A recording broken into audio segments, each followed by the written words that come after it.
चिंता संतानहंतारो यत्पादाम्बुजरेणवः स्वीयानां तान्निजाचार्यान् प्रणमामि मुहुर्मुहुः।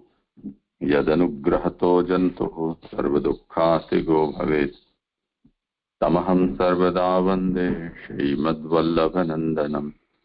अज्ञानतिमिरान्धस्य ज्ञानाञ्जनशलाकया चक्षुरुन्मीलितं येन तस्मै श्रीगुरवे नमः।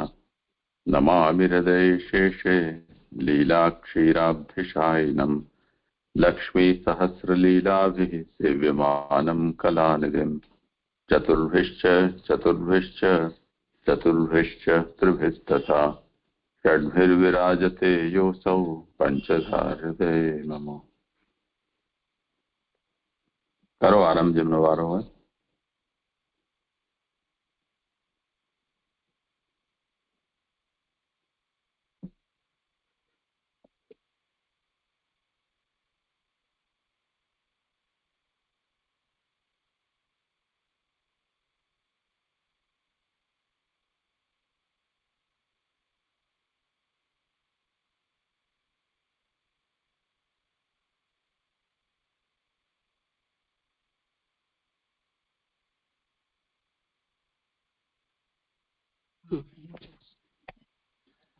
हाँ धन्यवाद प्रणाम जय जय हालोल थी योगेश भाई बोलो। हाँ करो। શ્રીમદ ભાગવત શાસ્ત્રનો અર્થ આનંદરૂપ હરિની આનંદરૂપ લીલા. અધ્યાયાર્થ પ્રથમ સ્કંદ અધિકાર લીલા. પ્રકરણાર્થ આ અધ્યાયના 3 પ્રકરણ 1 થી 3 હીન અધિકાર પ્રકરણ, 4 થી 6 મધ્યમ અધિકાર પ્રકરણ અને 7 થી 19 ઉત્તમ અધિકાર પ્રકરણ. હવે અધ્યાય 9. યુધિષ્ઠિર વગેરે ભીષ્મ સમીપ ગયા. ભીષ્મ દ્વારા વિવિધ ધર્મોનો ઉપદેશ. ભીષ્મે શ્રી કૃષ્ણની સ્તુતિ કરી અને ભીષ્મની મુક્તિ. હવે ભાગવતાર્થ પ્રકરણમાં પાના નંબર 25-26 પર પાંડવોને ભગવાનના સ્વરૂપનું જ્ઞાન સારી રીતે થયું, છતાં પણ પાછળથી યુધિષ્ઠિરને મોહ થયો. અધ્યાય 8 45 થી 51. કારણ કે મનની કલ્પનાથી અથવા ભગવાનના દર્શનથી થયેલું જ્ઞાન મોહને દૂર કરતું નથી. કારણ કે દોષનું શ્રવણ થતા શબ્દથી મોહ ઉત્પન્ન થાય છે. શાસ્ત્રથી ભ્રમને લીધે ઉત્પન્ન થયેલ જ્ઞાનને લીધે યુધિષ્ઠિરને મોહ થયો. તે શાસ્ત્રના પ્રકારે જ દૂર થાય. તેથી જ્યાં સુધી સર્વનો નિર્ણય જણાવી ગુરુ બોધ ન કરે ત્યાં સુધી જીવને મોહ રહે જ. તેથી યુધિષ્ઠિરે થયેલ મોહનું વર્ણન કરેલું છે. તેથી જ્યાં સુધી ભીષ્મ યુધિષ્ઠિરને તેવી રીતે બોધ ના કરે ત્યાં સુધી તેનો મોહ ન જાય. 9મા અધ્યાયમાં ભીષ્મ યુધિષ્ઠિરને બોધ કરે છે. શ્લોક 12 થી 38. તેથી આ અધ્યાયમાં જીવના સ્વરૂપનું જ્ઞાન કરાવનારો છે. હવે આપણે કાલે 8મા અધ્યાયમાં 7મા અધ્યાયમાં આપણે અશ્વત્થામા પર અર્જુનને પ્રાપ્ત કરેલો વિજય અને 8મા અધ્યાયમાં કુંતીજીની સ્તુતિ જોઈ. હવે 9મો અધ્યાય ભીષ્મની મુક્તિ છે. આમાં શ્લોક 9માં ભીષ્મે ઋષિઓની પૂજા કરી અને શ્લોક 10માં ભીષ્મે શ્રી કૃષ્ણનું પૂજન કર્યું અને શ્લોક 11માં એ પ્રમાણે બંનેનું પૂજન કહીને પહેલા કહેલા પાંડવોનું પૂજન કર્યા વિના જ પોતે કહેલ વિષય તેમની સમજમાં આવે તે માટે તેમના શોકને પહેલા દૂર કરીને પોતાનો દોષ ન હોવાનું કહેવાની સાથે ભગવાનને જણાવીને ફળની પ્રાર્થના નીચેના શ્લોકથી આરંભી 14 શ્લોકથી કરે છે. એમાં આપણે એક શ્લોક જોયો. હવે શ્લોક 12. આમાં ઉત્થાનિકા નીચેના શ્લોકથી આરંભી 2 શ્લોકોથી તેઓ પાંડવોનું દુઃખ કહે છે. ભીષ્મ ઉવાચ. ભીષ્મ કહે છે, અહો કષ્ટમ હો અન્યાયમ યદુયમ ધર્મનંદના જીવિંતુ ના ઇથ ક્લિષ્ટમ વિપ્ર ધર્માચ્યુતાશ્રય. જે તમો વિપ્ર ધર્મ અને અચ્યુતના આશ્રયવાળા દુઃખથી જીવવા યોગ્ય નથી. તેઓને અહો દુઃખ અને અન્યાય થયો તે આશ્ચર્યકારક છે. એટલે શ્લોકમાં જે અહો કષ્ટમ લખ્યું છે એમાં અહો શબ્દ આશ્ચર્ય દર્શાવવા યોજેલ છે. તેઓનું વનવાસનું દુઃખ સંભાળીને આ પ્રસિદ્ધ કારણ વિના પ્રાપ્ત થયેલું તે અહો દુઃખકારક છે. અપમાન અને ચોટલાને પકડેલ તેનું સ્મરણ કરીને અહો અન્યાય ભરેલું છે એમ ઉપર પ્રમાણે કહેલ છે. એટલે એમને જે વનવાસનું દુઃખ થયું એ આશ્ચર્ય દર્શાવે છે, અને દ્રૌપદીના જે ચોટલાના પકડેલું એનું સ્મરણ કરી અને અપમાન કર્યું એ એવું અન્યાય ભરેલું છે એમ કહે છે. આ શ્લોક કારિકા છે. એમાં બીજ સ્વભાવ ક્ષેત્રાનામ ધર્મા ધર્મે તથા પુમાન સુખમ દુઃખમ ચ લભતે કર્મ માગે ન નાન્યથા. બીજ સ્વભાવ અને ક્ષેત્રના ધર્મો અને અધર્મોથી પુરુષ કર્મ માર્ગ પ્રમાણે સુખ અને દુઃખ પામે છે, બીજા કારણથી પામતો નથી. એટલે સ્વભાવ ક્ષેત્રના ધર્મોને બીજ એમાં ફૂટનોટ છે. બીજ અને ક્ષેત્ર શબ્દથી અનુક્રમે પિતા અને માતા જણાવેલ છે. પિતાથી અને સ્વભાવથી દુઃખ ન થવું જોઈએ તેનું કારણ આ શ્લોકમાં, અને માતાથી ન થવું જોઈએ તેનું કારણ 13મા શ્લોકમાં કહેલ છે. હવે એને સુબોધિની વાંચો. તેમાં તમોને કલેશથી શરીરનું અને અન્યાયથી મનનું જે દુઃખ થયું તે કર્મથી થયેલું નથી. એટલે આ પાંડવોને જે શરીરનું ને મનનું દુઃખ થયું છે એ કર્મથી થયેલું નથી. કારણ કે એનું કારણ શું કહે છે? તમે ધર્મના પુત્રો છો.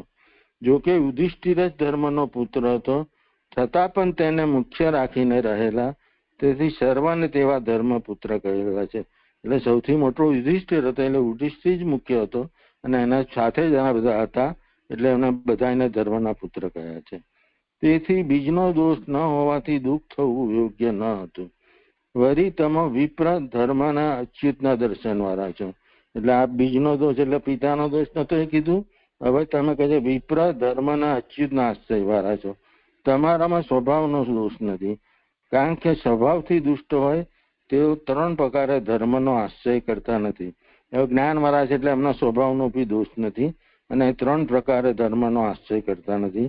કારણ કે ધર્મ 3 પ્રકારનો છે: નીતિના વિરોધ વગરનો, સ્વભાવથી શુદ્ધ, અને ઈશ્વરના સંબંધ વાળો. તે પૈકી પહેલો નીતિના વિરોધ વગરનો એમાં લખે છે વિપ્રોના આશ્રય વાળાઓને નીતિનું સર્વ જ્ઞાન હોવાથી તમારા ધર્મમાં નીતિનો વિરોધ નથી. અને બીજું કે છે પોતાના આશ્રય વાળાને ધર્મ શુદ્ધ રાખે છે. અને ત્રીજું અચ્યુતનો આશ્રય હોવાથી ઈશ્વરના સંબંધ વાળો ધર્મ તમને જણાય છે. એટલે તમે નીતિ પ્રમાણે જીવો છો એ બી કીધું. સ્વભાવથી બી સર્વ જ્ઞાન હોવા તમારામાં વિરોધ નથી. તમે આશ્રય ધર્મ શુદ્ધ આશ્રય વાળા છો, અને ભગવાન પણ તમારા આશ્રય હોવાથી ધર્મ પણ ઈશ્વર સંબંધી ધર્મ પણ તમને જણાય છે. આ 3 પૈકી એકનો આશ્રય કરેલ હોય તે પણ દુઃખ પામતો નથી, તો પછી 3નો આશ્રય કરેલો હોય તેને દુઃખ ક્યાંથી જ હોય? હવે આ 3માંથી કોઈ એક બી આશ્રય કરે એ દુઃખ નથી પામતો, ને તમે આટલું બધું દુઃખ પામ્યા છો તો 3નો આશ્રય કરેલો હોય એને દુઃખ ક્યાંથી જ હોય? કારણ કે 3નો સ્વભાવ એક દુઃખ ન થવા દેવાનો જ છે. વળી આ ધર્મ માર્ગથી થતી વ્યવસ્થા કહી કાળના માર્ગથી અને ભગવાનના માર્ગથી જુદા પ્રકારની વ્યવસ્થા કહે છે. એટલે આગળ પછી કાળના માર્ગની અને ભગવાનના માર્ગની જુદા પ્રકારની વ્યવસ્થા કહે છે. આ રીતે ધર્મ માર્ગ પ્રમાણે વ્યવસ્થા કહી. જે 12મો શ્લોક સંપન્ન થયો. કરો આગળ. આમાં પ્રશ્ન છે કે આ કારિકા નીચે જે સુબોધની આવે છે ને ત્યાંની બીજી પંક્તિ કે જો કે યુધિષ્ઠિર જ ધર્મનો પુત્ર હતો છતાં પણ તેને મુખ્ય રાખીને રહેલા. અહીં જે આવે છે ને કે મુખ્ય રાખીને રહેલા, તેથી સર્વને ધર્મના પુત્ર કહેલા છે. એટલે અહીંયા આનો અર્થ શું આવી રીતે છે કે યુધિષ્ઠિર એક તો જ્યેષ્ઠ હતા અને ધર્માચરણ કરતા હતા, અને એમની આજ્ઞાનું પાલન કરતા એમના બધા ભ્રાતા હતા, એટલે એ લોકોને પણ ધર્મના પુત્ર કીધા. એટલે આનો અર્થ કઈ રીતે અહીંયા સમજવો જોઈએ? આપે કીધું લાલનજી એ જ રીતે યુધિષ્ઠિર બધાથી એમાં મોટા હતા, અને યુધિષ્ઠિરની આજ્ઞાનું જ બધા ભાઈઓ પાલન કરતા હતા, અને યુધિષ્ઠિર જે પ્રમાણે ધર્મ કરતો હતો એ પ્રમાણે જે લોકો બી ધર્મ કરતા હતા બધા ભાઈઓ. એટલે એ જ પ્રમાણે આપે કીધું લાલનજી એ પ્રમાણે જ સમજાય છે. ધર્મપુત્ર એટલે તો જેમ કર્ણ સૂર્યપુત્ર હતા, અર્જુન ઇન્દ્રપુત્ર હતા, એવી રીતે યુધિષ્ઠિર ધર્મપુત્ર હતા, ધર્મરાજના. હા, એટલે એમ કહ્યું ને કે ધર્મના પુત્રો છો તમે એમ. તો એમાં પાંચે પાંડવ આવી જાય અને પછી એના પછી પંક્તિ આવે છે કે જો કે યુધિષ્ઠિર જ ધર્મનો પુત્ર હતો એમ. તો મુખ્યત્વે યુધિષ્ઠિર જ ધર્મના પુત્રો હતા, પણ પુત્ર હતા, છતાં પણ બીજા બધાને પણ અહીંયા ગણ્યા છે ધર્મપુત્રમાં. એનો જ ખુલાસો આપ્યો કે એમની આજ્ઞામાં હતા એટલે અહીંયા મુખ્ય નું અર્થ એ રીતે જ લેવું ને. હા, સ્પષ્ટ થયું. કરવા હવે શ્લોક નંબર 13. એ પ્રમાણે સ્વભાવ અને બીજના દોષ ન હોવાનું કહીને નીચેના શ્લોકથી ક્ષેત્રનો દોષ ન હોવાનું કહે છે. સંસ્થિતે ધીરે પાંડો વૃથા બાલ પ્રજા વધુ યુષ્મકૃતે બહુનમ કલેશાન પ્રાપ્તા તોકવતી ગૃહો. અધિરથ પાંડુ મરણ પામતા બાલક પ્રજાવાળી બચ્ચાવાળી વધુ તમારા માટે વારંવાર વિના કારણ ઘણા દુઃખ પામે. એટલે આપણે ફૂટનોટમાં જ જોઈતું કે માથાથી જે ન થવું જોઈએ 13મા શ્લોકમાં કહે છે. એટલે એ કહે છે કે પાંડુ મરણ પામ્યા ત્યારે તમારી વારંવાર બચ્ચા, તમે નાના હતા એટલે માતા વારંવાર વિના કારણ ઘણા દુઃખ પામે. સંસ્થિતિ એટલે શરીરનો ત્યાગ. અધિરથ શબ્દથી ક્ષત્રિયનો ગુણ શૌર્ય કહ્યું. પાંડુ શબ્દથી રાજા હોવાનું જણાવ્યું. બાળકો પ્રજા હતી જેની તેવી કુંતી હતી. આથી બીજું કોઈ રક્ષણ કરનાર ન હોવાનું સૂચ્યું, કારણ કે બાળકો પ્રજા હતી જેની તેવી કુંતી હતી. આથી બીજું કોઈ રક્ષણ કરનાર ન હોવાનું સૂચ્યું. વધુ શબ્દથી તેને પોતાના ધર્મનું પાલન કર્યાનું સૂચ્યું. તેથી જ તમારા માટે ધર્મ માર્ગથી તમારું રક્ષણ કરવા ઘણા દુઃખ પામે. એટલે કુંતી આ રીતે નાના બાળકો હતા અને કોઈ રક્ષણ કરનાર નતું, અને વધુ શબ્દથી કુંતી જ એમનું પાલન કરતી હતી એટલે ધર્મનું પાલન કર્યાનું સૂચ્યું. તેથી જ તમારા માટે ધર્મ માર્ગથી તમારું રક્ષણ કરવા ઘણા દુઃખ પામે. માંદ્રીના 2 પુત્રો બચ્ચા હતા, જોડકા જન્મેલા, ઘણા નાના બાળકો, પગ હલાવવા પણ અશક્ય હતા. એટલે બીજી પત્ની માદ્રીના 2 પુત્રો હતા, એ પણ નાના બાળકો હતા અને પગ અશક્ત હતા પગ હલાવવા. તેથી જ વારંવાર દુઃખ પામ્યું. તેથી સંપૂર્ણ રીતે કુંતીએ ધર્મનું પાલન કરેલ હોવાથી ક્ષેત્રનો દોષ પણ ન હતો. જણાય તેવા કારણને પણ ન જણાય તેવા કારણની જરૂર રહેતી હોવાથી અમે વગેરે રૂપ પણ દુઃખનું કારણ નથી એમ જણાવ્યું. એમાં અમે વગેરે રૂપ પણ દુઃખનું કારણ નથી એની ફૂટનોટ છે. ભીષ્મ, કર્ણ, દુર્યોધન વગેરે જણાય તેવા પણ દુઃખના કારણ નથી, કારણ કે કર્મ કરેલા હોય તે અદ્રષ્ટ ઉત્પન્ન કરી ફળ આપે છે. દુઃખરૂપ ફળ મળે તેવું અદ્રષ્ટ ઉત્પન્ન થયેલ નથી. તેથી અમારાથી પણ દુઃખ થવું ન જોઈએ. અમે દુઃખના કારણ નથી એવો ભાવ છે.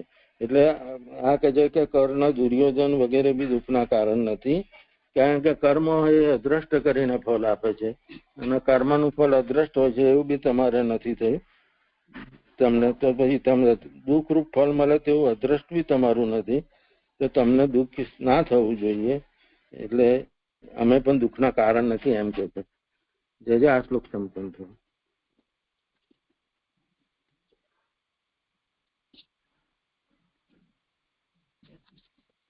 દંડવત પ્રણામ. મને એ સમજ નથી પડતી કે જયારે અહીંયા 11મો શ્લોક ચાલુ થયો ત્યારે ભીષ્મને શરૂઆત કરી છે કે પોતાનો દોષ નથી એવું હું સમજી, અને હવે નીચેના શ્લોકથી ચાલુ કર્યું છે 14 શ્લોકથી. પછી હવે 12મા ઉપર એવું કહ્યું કે 2 શ્લોકથી પાંડવોનું દુઃખ કહે છે, પણ જ્યાં કારિકા આવી તેમાં કહે છે કે પિતાથી પણ નથી થયું, સ્વભાવથી પણ નથી થયું, ને માતાથી પણ નથી થયું. તો પછી દુઃખ શેના કારણે થયું છે એ હું ન સમજી. એ આગળના શ્લોકમાં આવશે કે દુઃખ શા કારણે થયું છે. કારણ કે આ આગળના શ્લોકોમાં એવું કહે છે કે આ બધું દુઃખ તમને નથી થયું એટલે કાલથી જ દુઃખ થયું છે.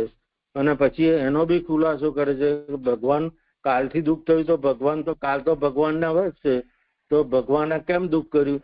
કારણ કે ભગવાન શું કરવાની ઈચ્છા રાખે છે આપણે કોઈ જાણી શકતા નથી, એટલે એ કાલથી દુઃખ થયું છે, એટલે ભગવાનની જેવી ઈચ્છા છે એવું છેલ્લે એનું કન્ફ્યુઝન પાછળ આવે છે. ઓકે, હા તો ત્યારે જોઉં છું. પણ ખાલી મને આ ખુલાસો હજી રહ્યો કે 11મા શ્લોકની ઉપર જે લખ્યું છે ને ઉત્થાનિકામાં કે ભગવાનને જણાવીને ફલની પ્રાર્થના કરે છે, તો ફલની પ્રાર્થનાથી શું સમજવું જોઈએ? ભીષ્મ પોતાનો દોષનો ભગવાનને ભીષ્મ ફલની પ્રાર્થના કરે છે. ભીષ્મને જે મુક્તિ આપશે ભગવાન. અચ્છા, એટલે પોતે એને મુક્તિ આપે એવી પ્રાર્થના નો આરંભ કર્યો છે. ઓકે, પ્રણામ છે. મને એમ કે છે એક પ્રશ્ન છે કે ભીષ્મ કર્ણ દુર્યોધન છે, તો દુર્યોધને તો એમને દુઃખ આપ્યું છે ને, તો આ દ્રષ્ટ છે એટલે પાછળથી ઉત્પન્ન થાય એટલા માટે એવું કહેવા માંગે છે કે દુર્યોધને તો દ્રૌપદીને એમને દુઃખ આપ્યું છે ને.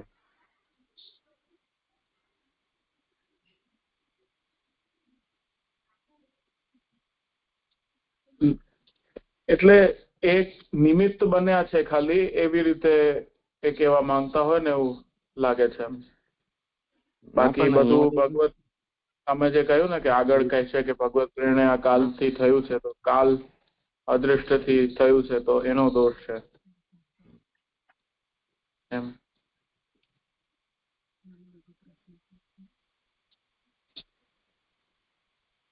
ના, પણ આ તો ચોખ્ખું એવું લખ્યું છે કે ભીષ્મ કર્ણ દુર્યોધન વગેરે જણાય તેવા પણ દુઃખના કારણ નથી. તો દુર્યોધને તો દ્રૌપદીને દુઃખ આપ્યું હતું ને, જણાય એવું કારણ સ્પષ્ટ દેખાય છે ને. એટલે અહીંયા જે કહી રહ્યા છે એના પ્રસંગના હિસાબે તો કાલ અને ભગવાનની જે ઈચ્છા છે એ અહીંયા પ્રબલ છે ને. આ લોકો તો નિમિત્ત બન્યા છે જેમ. એ તો આગળના શ્લોકોમાં આવે છે લાગણજી. હા, તો એ જ રીતે થશે ને પછી તો.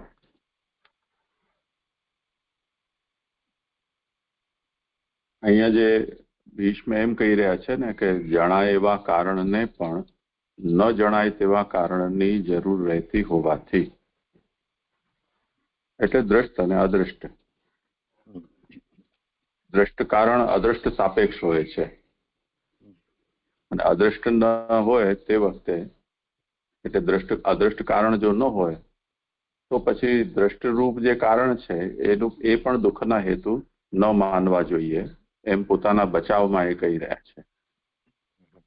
તો જયારે પાંડવોનું એવું મૃત્યુ થઈ ગયું, તો હવે એ તમારું અદ્રષ્ટ એવું હશે જેને કારણે પાંડુનું મૃત્યુ થયું, તો પતિના મૃત્યુ પછી પત્ની પુત્ર વગેરે છે એમને કષ્ટ થાય, સ્વાભાવિક જ છે. એમાં તમે દ્રષ્ટરૂપ ભીષ્મ કે કર્ણ દુર્યોધન વગેરે છે એમને દુઃખના કારણરૂપ ન માની શકો. હા, બરાબર સમજાયું. એટલે અમને પાંડવોનું મૃત્યુ થયું એના માટે દુઃખના કારણ નહીં જાણવા જોઈએ. હા જી, પ્રણામજી. જે આ ક્ષેત્રનો દોષ કીધો છે એ એટલે કુલ સંબંધી લેવું જોઈએ અહીંયા. માતા ક્ષેત્ર. જી જી જી. દંડ પ્રણામજી. કરું આગળ જઈએ. કલ્પેશભાઈ, મારી શંકાનું સમાધાન થઈ ગયું. જે જણાય તેવા કારણને પણ ન જણાય તેવા આપે જણાવ્યું એટલે મને સમજમાં આવી ગયું. સારું સારું, કરો આગળ. હવે શ્લોક 14. કારણ વિના કાર્યની ઉત્પત્તિ થતી ન હોવાથી શું કારણ હશે તે જાણવાની ઈચ્છા થાય, તેથી નીચેનો શ્લોક કહે છે. સર્વમ કાલ કૃતમ મન્યે ભવતામ યદ પ્રિયમ સપાલો યત્વસે લોકો વાયોરિવ ધનાવલી. તમારું જે અપ્રિય થયેલું છે તે સર્વ જેમ વાદળાઓની ધાર વાયુને અધીન છે, તેમ પાલન કરનારા સાથે લોક જેને અધીન છે તે કારેલ કરેલું હોવાનું હું માનું છું. એટલે કે તમારું બધું જે અપ્રિય થયું છે તમારું બીજનું એ નથી, ક્ષેત્રનું નથી, સ્વભાવનું નથી, તો આ બધું કાલે જ કરેલું છે. જેમ વાદળા વાયુના અધીન હોય છે એવું કહે છે. હવે સુબોધિનીજી, તમારું મનથી થયેલું વગેરે મારાથી થયેલું અને બીજાથી થયેલું સર્વ દુઃખ કાલે કરેલું. એટલે તમારું મારાથી કે બીજાથી જે દુઃખ થયું છે તમને એ બધું કાલે જ કરેલું છે. કાલ તેનો કરતા હોવાનું હું માનું છું, પરંતુ કાલ માત્ર નિમિત્ત નથી, કારણ કે જ્યોતિષશાસ્ત્રમાં તેમજ કાલ કરતા હોવાનું જણાવેલું છે. દુઃખના કારણ ઘણા હોવાનું કહેલું હોવાથી લોક કાલ, કર્મ, સ્વભાવ અને ઈશ્વરમાંથી કાલને જ કેમ કારણ કહો છો એવો પ્રશ્ન સાહેબ, તેથી હું માનું છું એમ કહેલું છે. તો દુઃખના કારણ તો ઘણા જ હોય છે, લોક, કાલ, કર્મ, સ્વભાવ, ઈશ્વર. તો તમે કાલને જ કેમ કહો? જ્યોતિષશાસ્ત્રમાં કાલને કરતા કહ્યું છે, એટલે તમે કાલને જ કેમ કહો છો એવો પ્રશ્ન થાય. તેથી કહે છે કે હું માનું છું એમ કહે છે. મને એમ જણાય છે, જે વિષયોમાં સંદેહ થાય તેમાં સત્પુરુષોના અંતઃકરણની પ્રવૃત્તિઓ પ્રમાણ છે. એ વાક્યને જે જ્યોતિષશાસ્ત્ર સંમત થતું હોવાથી અને લોક અને કર્મ કારણ ન હોવાનું કહેલ હોવાથી મેં પોતાના મનમાં એવો નિશ્ચય કરેલો છે કે આમના દુઃખનું કારણ કાલ જ છે. એટલે સત્પુરુષો હોય છે, એમની અંતઃકરણની વૃત્તિઓ હોય છે, એ પ્રમાણ તરીકે ગણાય છે. અને એમને એવું લાગે છે જ્યોતિષશાસ્ત્ર સંમત થતું હોવાથી અને લોક અને કર્મ તો કારણ નથી, તો પછી એમને એવો નિશ્ચય કર્યો કે આનું દુઃખનું કારણ કાલ જ છે. એમાં કહેલ હોવાથી એક નંબરની શ્લોક 12માં ધર્મના પુત્ર શબ્દથી કર્મ અને ધર્મનો આશ્રય કરનાર શબ્દથી લોક કારણ ન હોવાનું કહેલું છે. એટલે આગળ આપણે જોઈ ગયા ધર્મના પુત્ર છે એટલે ધર્મનો આશ્રય કરનારા છે અને લોક પણ કારણ નથી હોવાથી કાલ જ છે. જ્ઞાની હોવા છતાં દુઃખ થયું, તેથી સ્વભાવમાં જેમનો સમાવેશ થાય છે તે માયા વગેરે દુઃખનું કારણ નથી. એટલે સ્વભાવ જ્ઞાની છે એટલે એમાં સ્વભાવનો સમાવેશ થઈ જાય છે, એટલે માયા પણ દુઃખનું કારણ નથી. અને ઈશ્વર સાથે પક્ષમાં રહેલા હોવાથી અને તમો તેમના ભક્ત હોવાથી દુઃખ ઈશ્વરે કરેલું નથી. કારણ કે ભક્તોને ઈશ્વર કદાપી દુઃખ કરતા નથી અને તમે ઈશ્વર સાથે રહેલા છો એટલે ઈશ્વરે પણ દુઃખ. તેથી કાલ બાકી રહેલો હોવાથી કાલે જ દુઃખ કરેલું છે એમ હું માનું છું. એટલે ફક્ત કાલ જ બાકી રહ્યો અને કાલે જ દુઃખ કર્યું છે એવું ભીષ્મ કહે છે હું માનું છું. જે શબ્દથી જણાવેલી પ્રસિદ્ધિથી એમ સૂચવેલું છે કે તમે બીજા પહેલાના જન્મ પણ આવું દુઃખ કરાવે તેવું કર્મ કરેલ નથી. ચાલુ પ્રસંગમાં ઉપયોગી હોવાથી ઉત્તરાર્થી કાલની સ્થિતિ કહે છે કે તમે પહેલાના જન્મ પણ આવું કર્મ કર્યું નથી અને હવે ચાલુ પ્રસંગમાં કાલનું કારણ ઉપયોગી હોવાથી કાલની શક્તિ કહે છે. લોકો પોતાના આધાર કાલને વશ હોવાથી અને કાલના માપથી ભયની હદ ભરા હોવાથી અને ભોગને લીધે કાલને અધીન છે. એટલે લોક છે એ કાલને વશ છે, વયમાં બી કાલને અધીન છે અને ભોગ પણ કાલને અધીન જ છે. બ્રહ્માંડની સ્થિતિ પણ કાલના હદવારી છે, એટલે બ્રહ્માંડ પર કાલને અધીન છે. પાલન કરનાર સાથે લોક એટલે ઇન્દ્ર વગેરે સાથેનો લોક કાલને વશ છે. માત્ર ઉત્પત્તિમાં કાલને વશ નથી એમ નથી, પરંતુ સ્થિતિમાં, કાર્ય કરવામાં અને નાશમાં પણ કાલને વશ છે એમ જણાવવા જેમ વાદળાઓની હાર વાયુને અધીન છે એવું દ્રષ્ટાંત કહેલું છે. એટલે ઉત્પત્તિ, સ્થિતિ બધામાં કાલને જ વશ છે, લય બધામાં. અને જેમ વાદળાઓની હાર વાયુને અધીન છે, વાયુ જ્યાં વાદળાઓને લઈ જાય એમ આપીને દ્રષ્ટાંત આપે છે. જેમ વાદળાઓની હાર વાયુને વશ છે, એટલે સર્વ મહિનાઓમાં મેઘો આવતા હોવા છતાં વાયુથી જ ભેગા થાય છે અને વિખરાય છે.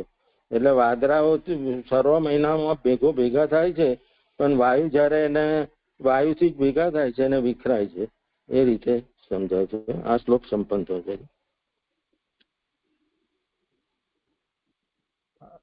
એક પ્રશ્ન છે કે 250ની પેજ પર જે બીજી લાઈનમાં આવે છે કે તમોએ પહેલાના જન્મમાં આવું કર્મ કર્યું નથી કે તમે આવું દુઃખ આવે, તો જે એક કેવી રીતે સમજવું કે ભીષ્મજીને આ બધું ખબર છે કે એમને પહેલા જન્મમાં શું કર્મ કર્યું હોય?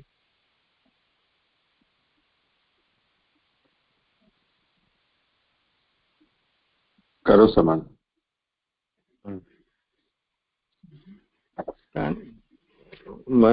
આગળ આવ્યું ને કે અંતઃકરણની સત્પુરુષોની અંતઃકરણની પ્રવૃત્તિઓ પ્રમાણ છે. એટલે ભીષ્મ જ્ઞાની છે અને એની અંતઃકરણની વૃત્તિઓ પ્રમાણ છે. એટલે ભીષ્મ કહે છે કે આ રીતે આ ત્રણેયથી દુઃખ થયું નથી, એટલે કાલથી જ દુઃખ થયું છે અને પહેલા જન્મમાં પણ આવું દુઃખ કરાવે તેવું ભીષ્મને ખબર હશે, એટલે એ રીતનું કહેતા હોય એવું સમજાય છે. મને એવું લાગે છે કે અહીંયા જે યોગેશભાઈ કહી રહ્યા છે એ રીતે પણ, અને બીજું એ રીતે પણ વિચારી શકીએ કે જેમ લોક પ્રસિદ્ધિ છે જ કે કોઈ પણ આવું ખરાબ થાય તો કે પૂર્વજન્મના કર્મના લીધે થયું છે એમ, તો એવી રીતે પણ ભીષ્મજીએ કહ્યું હોય, ભલે જાણતા પણ હોઈ શકે, પણ આ રીતે પણ આપણે જોઈ શકીએ ને કે એમ કોઈ પણ દુઃખનું કારણ થયું છે તો એમ કહી રહ્યા હશે કે પૂર્વજન્મમાં પણ એટલે પૂર્વમાં થયું હશે કંઈક અદૃષ્ટ છે તેનું આ ફળ છે એમ, એવી રીતે કંઈક એમ પણ વિચારી શકીએ. અહીંયા શ્રી મહાપ્રભુજીએ જે ખુલાસો આપ્યો છે આનો, એમાં શું આપત્તિ છે? યદ્યત જે શબ્દ છે એ પ્રસિદ્ધ્યર્થક છે. તમને જે પણ કષ્ટ થયું છે તે કાલવશાત થયેલું છે. તો એનું તાત્પર્ય એ છે કે કોઈ જન્માંતરીય કર્મનું ફળ તમે અત્યારે ભોગવી રહ્યા છો એવું પણ કહી શકાતું નથી. એનો મહાપ્રભુજી આ જ ખુલાસો કર્યો છે.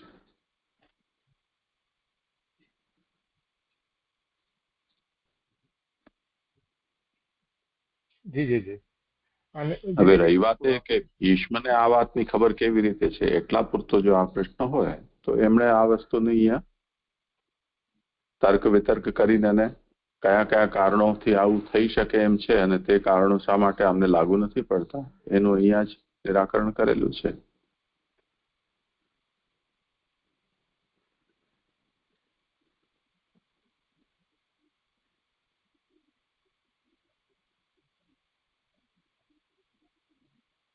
હા બોલ બીજું.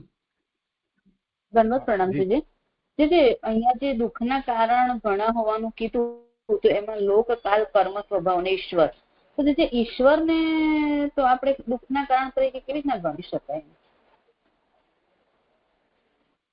ઈશ્વર એટલે અદ્રષ્ટિ ઉત્પન્ન થાય. આપણે કોઈ ગયા જન્મમાં કર્મ કર્યા હોય તો અદ્રષ્ટ ઉત્પન્ન થાય, એ ઈશ્વરથી જ ઉત્પન્ન થાય. ઈશ્વર જ જે કર્મ કર્યા એ પ્રમાણે જ જન્મ મળે છે, તો એમાં બધું નક્કી તો ઈશ્વર જ કરવા વાળા છે ને. અદ્રષ્ટ એ રીતના રહેવા છે. બતાવો તમે.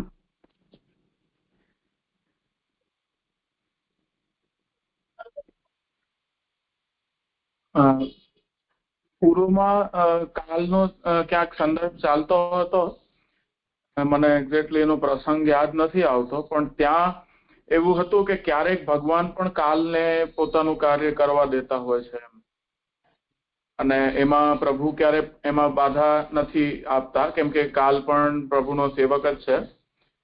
તો એવી રીતે ક્યારેક પ્રભુ કાલને પણ પોતાનું કાર્ય કરવા દેતા હોય છે અને એમાં વચ્ચે નથી આવતા પ્રભુ, એટલે સાક્ષીની જેમ જોતા રહે છે. તો અહીંયા તો આ ભૂમિમાં તો પ્રભુ પણ બિરાજી રહ્યા હતા આ લોકો સાથે, અને પ્રભુએ આ કર્મ રોકી શકતા એવું થઈ શકતું હતું, પણ અહીંયા એવું પ્રભુએ નથી કર્યું અને કાલને પોતાનું કાર્ય કરવા દીધું હોવાથી અહીંયા કદાચ કાલને મુખ્ય કહેલો હોય. હા, એટલે એ તો બરાબર જ. ભગવાન કાલને તો ખાલી જે જન્મ મરણમાં હોય કાલ જે રેગ્યુલર ચાલતો એને તો એ પ્રમાણે કરાવે જ છે કે તમારે જે કર્મ એ પ્રમાણે ફળ આપે. ભગવાનને કોઈ વિશેષ ઈચ્છા હોય તો જ કાલને ડિસ્ટર્બ કરે છે, નહીં તો કાલને ડિસ્ટર્બ કરતા જ નથી.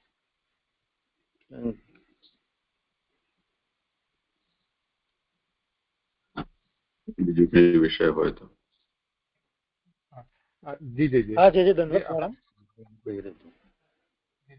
13મા શ્લોકમાં જે આપણે ઓલી ચર્ચા કરી હતી ને, જે કે એટલે ક્ષેત્રથી કુંતીજીને લેવું, કે એવું આવે છે કે કુંતીજી એટલે બધા ધર્મનું પાલન કરેલું હતું એટલે ક્ષેત્રનો દોષ ન હતો.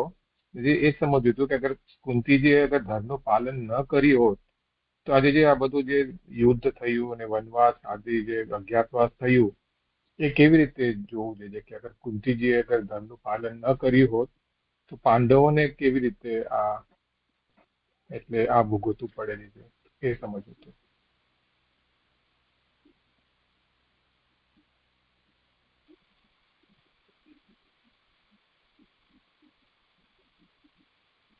એટલે દુઃખનું કારણ શું એ અલગ રીતે વિચારવાનું એમ. હા જે કે ઉપર જે આવ્યું ને કે ક્ષેત્રનો દોષ ન હતો દુઃખના કારણમાં, અને એનું નિવારણ માટે એવું કીધું હતું કે કુંતીજીએ બધા ધર્મનું પાલન કર્યું હતું એટલે ક્ષેત્રનો દોષ ન હતો તમારા દુઃખના કારણ લીધે. તો ક્ષેત્રનો દોષ એટલે ત્યાં કીધું કે કુંતીજીએ ધર્મનું પાલન કર્યું એટલે ક્ષેત્રનો દોષ નથી. એટલે જે મને એ જ પ્રશ્ન હતો કે અગર કુંતીજીએ ધર્મનું પાલન ન કર્યું હોત તો ક્ષેત્રના દોષથી એટલે આ દુઃખ કેવી રીતે આવે એ સમજવું હતું. હા.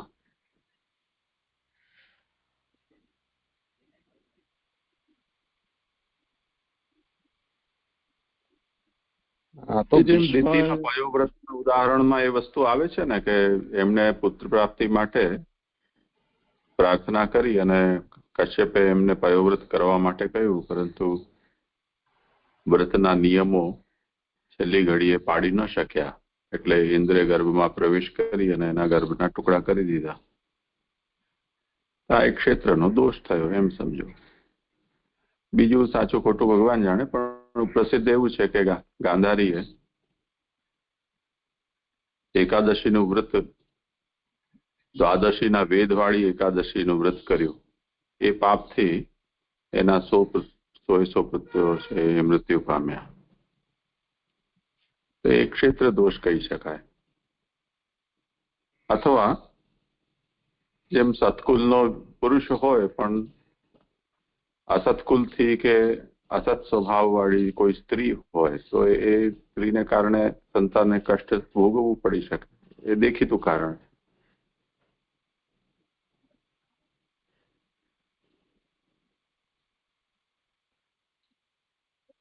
જી સમજાવી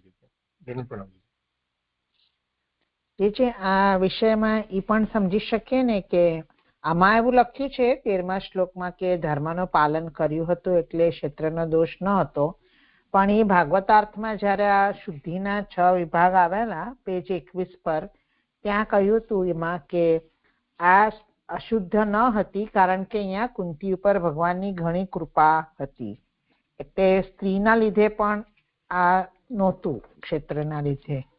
એ વિષય આપણે અધ્યાયાર્થ તરીકે જોયો હતો, એ કહેવું.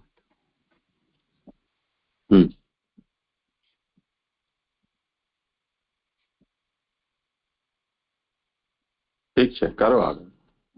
હા, હવે શ્લોક 15. દુઃખ કાલે કરેલું છે અને ઉપર કહેર કર્મ વગેરે એ કરેલું નથી એમ જણાવનારો તર્ક નીચેના શ્લોકથી કહે છે.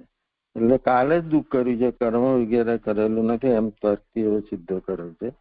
યત્ર ધર્મ સુતો રાજા ગદા પ્રાણી વૃકોદર કૃષ્ણ સ્ત્રી ગાંડીવ ચાપમ સુહત કૃષ્ણ તતો વિપદ. જ્યાં ધર્મનો પુત્ર રાજા હાથમાં ગદાવાળો વૃકોદર, સ્ત્રી અર્જુન, ગાંડીવ ધનુષ અને મિત્ર કૃષ્ણ ત્યાં દુઃખ થયું. એટલે આટલી બધી સામગ્રીથી ત્યાં દુઃખ થયું એમ કહે છે ભીષ્મ. જણાય તેવી બધી સામગ્રી દુઃખ ન થવાના કારણરૂપ છે. આ બધી સામગ્રી દુઃખ ન થવાના કારણરૂપ છે. ધર્મ પુત્રનું પાલન કરે છે અને તે પુત્ર રાજા છે. એટલે રાજા પુત્ર છે, રાજાનો પાલન કરે છે, પોતે ધર્મથી પાલન થતો બીજાનું પાલન કરે તેવો છે. વૃક 10 પ્રકારનો પાન ઉદરે ઉદરમાં છે, જેના તે વૃકોદર અને તે બલનો અધિષ્ઠાતા દેવ હાથમાં ગદાવાળો હોય સાધન સાથે રહેલ છે. એટલે આ વૃકોદરનું બળનો અધિષ્ઠાતા દેવ ભીમજીના હાથમાં ગદાવાળો સાધન સાથે કહેલ છે. કૃષ્ણ એટલે અર્જુન, કૃષ્ણ નામથી ભગવાનની સમાન ગુણ વાળો છે. સ્ત્રી એટલે ગાંડીવ ધનુષ્યથી બ્રહ્માસ્ત્ર વગેરેનો પ્રયોગ કરવાની શક્તિ વાળો છે. ધનુષ્ય નાશ ન પામે તેવું હોવાથી તેના નામથી સૂચવેલું છે. બીજું ધનુષ્ય તો નાશ પામે તેવું હોય છે અને ભગવાન મિત્ર હિત ઈચ્છનારા હતા. એટલે ભગવાન એનું હિત ઈચ્છનારા હતા. અને એટલે અર્જુનને પ્રશ્ન કહે છે અને ભગવાનની સમાન ગુણ વાળો કે છે અને ગાંડીવ ધનુષ અને બ્રહ્માસ્ત્રની ઉપયોગ કરવાની શક્તિ વાળો છે અને એનું ધનુષ્ય નાશ પણ પામતું નથી એ કહેલ છે. વિચાર કરતા આ દુઃખના કારણ થયા, કારણ કે પાંડુએ પહેલા જ પુત્રને પાસે રાખીને જો રાજ્યનો ત્યાગ કર્યો હોત તો દુઃખ થવાનો ભય ન રહત, અને ભીમ જો બહુ બળવાળો ન હોત તો દુઃખ ન થાત. અર્જુને જો મત્સ્યભેદ વગેરે કર્યા ન હોત તો દુર્યોધનને ઈર્ષ્યા ન થવાથી દુઃખ ન થાત, અને અગ્નિએ જો સાધનો આપ્યા ન હોત તો ઇન્દ્ર સાથે કજિયો ન થવાથી દેવનો અપરાધ ન થાત. ભગવાને જો સહાપ્ય કરી ન હોત તો જેમને દુઃખ આપેલ તેઓ દિન ઉપરની દયાને લીધે દુઃખ ન દેત. તેથી સુખના સાધન તરીકે જેમનો સ્વીકાર કર્યો તેમનાથી જયારે દુઃખ થયું ત્યારે તે કાળે કરેલું છે એવું જ નિશ્ચય થાય છે. એટલે આ બધા સુખના સાધનો હતા અને સુખના સાધન તરીકે જેનો સ્વીકાર કર્યો તેનાથી જ જયારે દુઃખ થયું છે તો આ દુઃખ બીજું કોઈ કારણ નથી, કાલે જ કરેલું છે એવું ભીષ્મ આ શ્લોકમાં કહેવા માંગે છે. આ શ્લોક સંપન્ન થયો.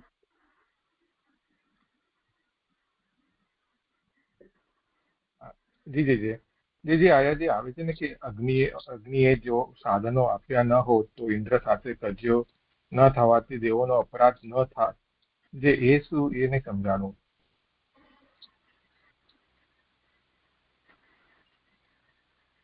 કરો સમાધાન. ઇન્દ્ર સાથે એટલે એ વાર્તા તો મને અત્યારે નથી યાદ. ઇન્દ્ર સાથે કજિયો થયો હતો ને દેવનો અગ્નિ જો સાથે આ ગાંડીવ વગેરે શસ્ત્રો છે એ અગ્નિએ આપ્યા હતા ને અર્જુન દેવતાઓ સાથે યુદ્ધ કરવા માટે.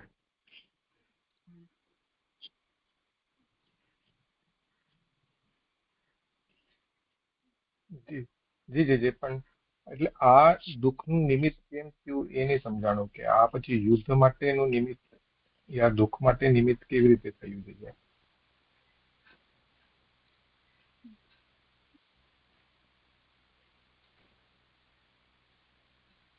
પાકિસ્તાન પાસે પણ એટમ બોમ્બ છે, આપણી પાસે પણ એટમ બોમ્બ છે. જો બેમાંથી કોઈ એક પાસે ન હોય તો આપોઆપ શાંતિ જ જળવાય ને. અત્યારે એકબીજાની સામે ગુરખિયા એટલા માટે કરે છે કે બંને પાસે છે.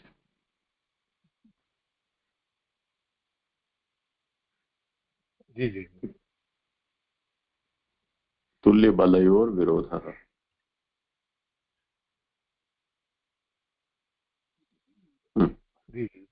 એક બલવાનો અને એક એટલે સામર્થ્ય નો હોય એવા હોય તો પછી કજિયો નો થાય એવી રીતે. હા, વાણિયા મૂછ નીચે એમ કરીને જતો રહે ત્યાંથી તો ઝઘડો રહે જ નહીં ને પછી. જી જી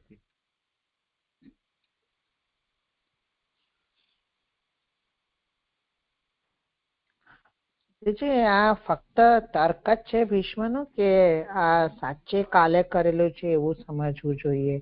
આ બધા કારણથી કઈ દુઃખ થાય એવું તો તર્ક જ છે ને. આ તો એ લોકોની ચેતની શક્તિ કહેવાય ને. એટલે આ સાચી વાત નથી ને. એમ તો આપણે બી સમજીએ કે કાલ ભગવાનના અધીન છે તો પછી આ તર્ક જ થયો ને કાલ ભગવાનના અધીન હોય તો પછી કાલથી દુઃખ કેમ થાય? ઈશ્વર તરીકે તો દુઃખ થયું નથી. એટલે આ બધો તર્ક જ છે. હા, ભલે.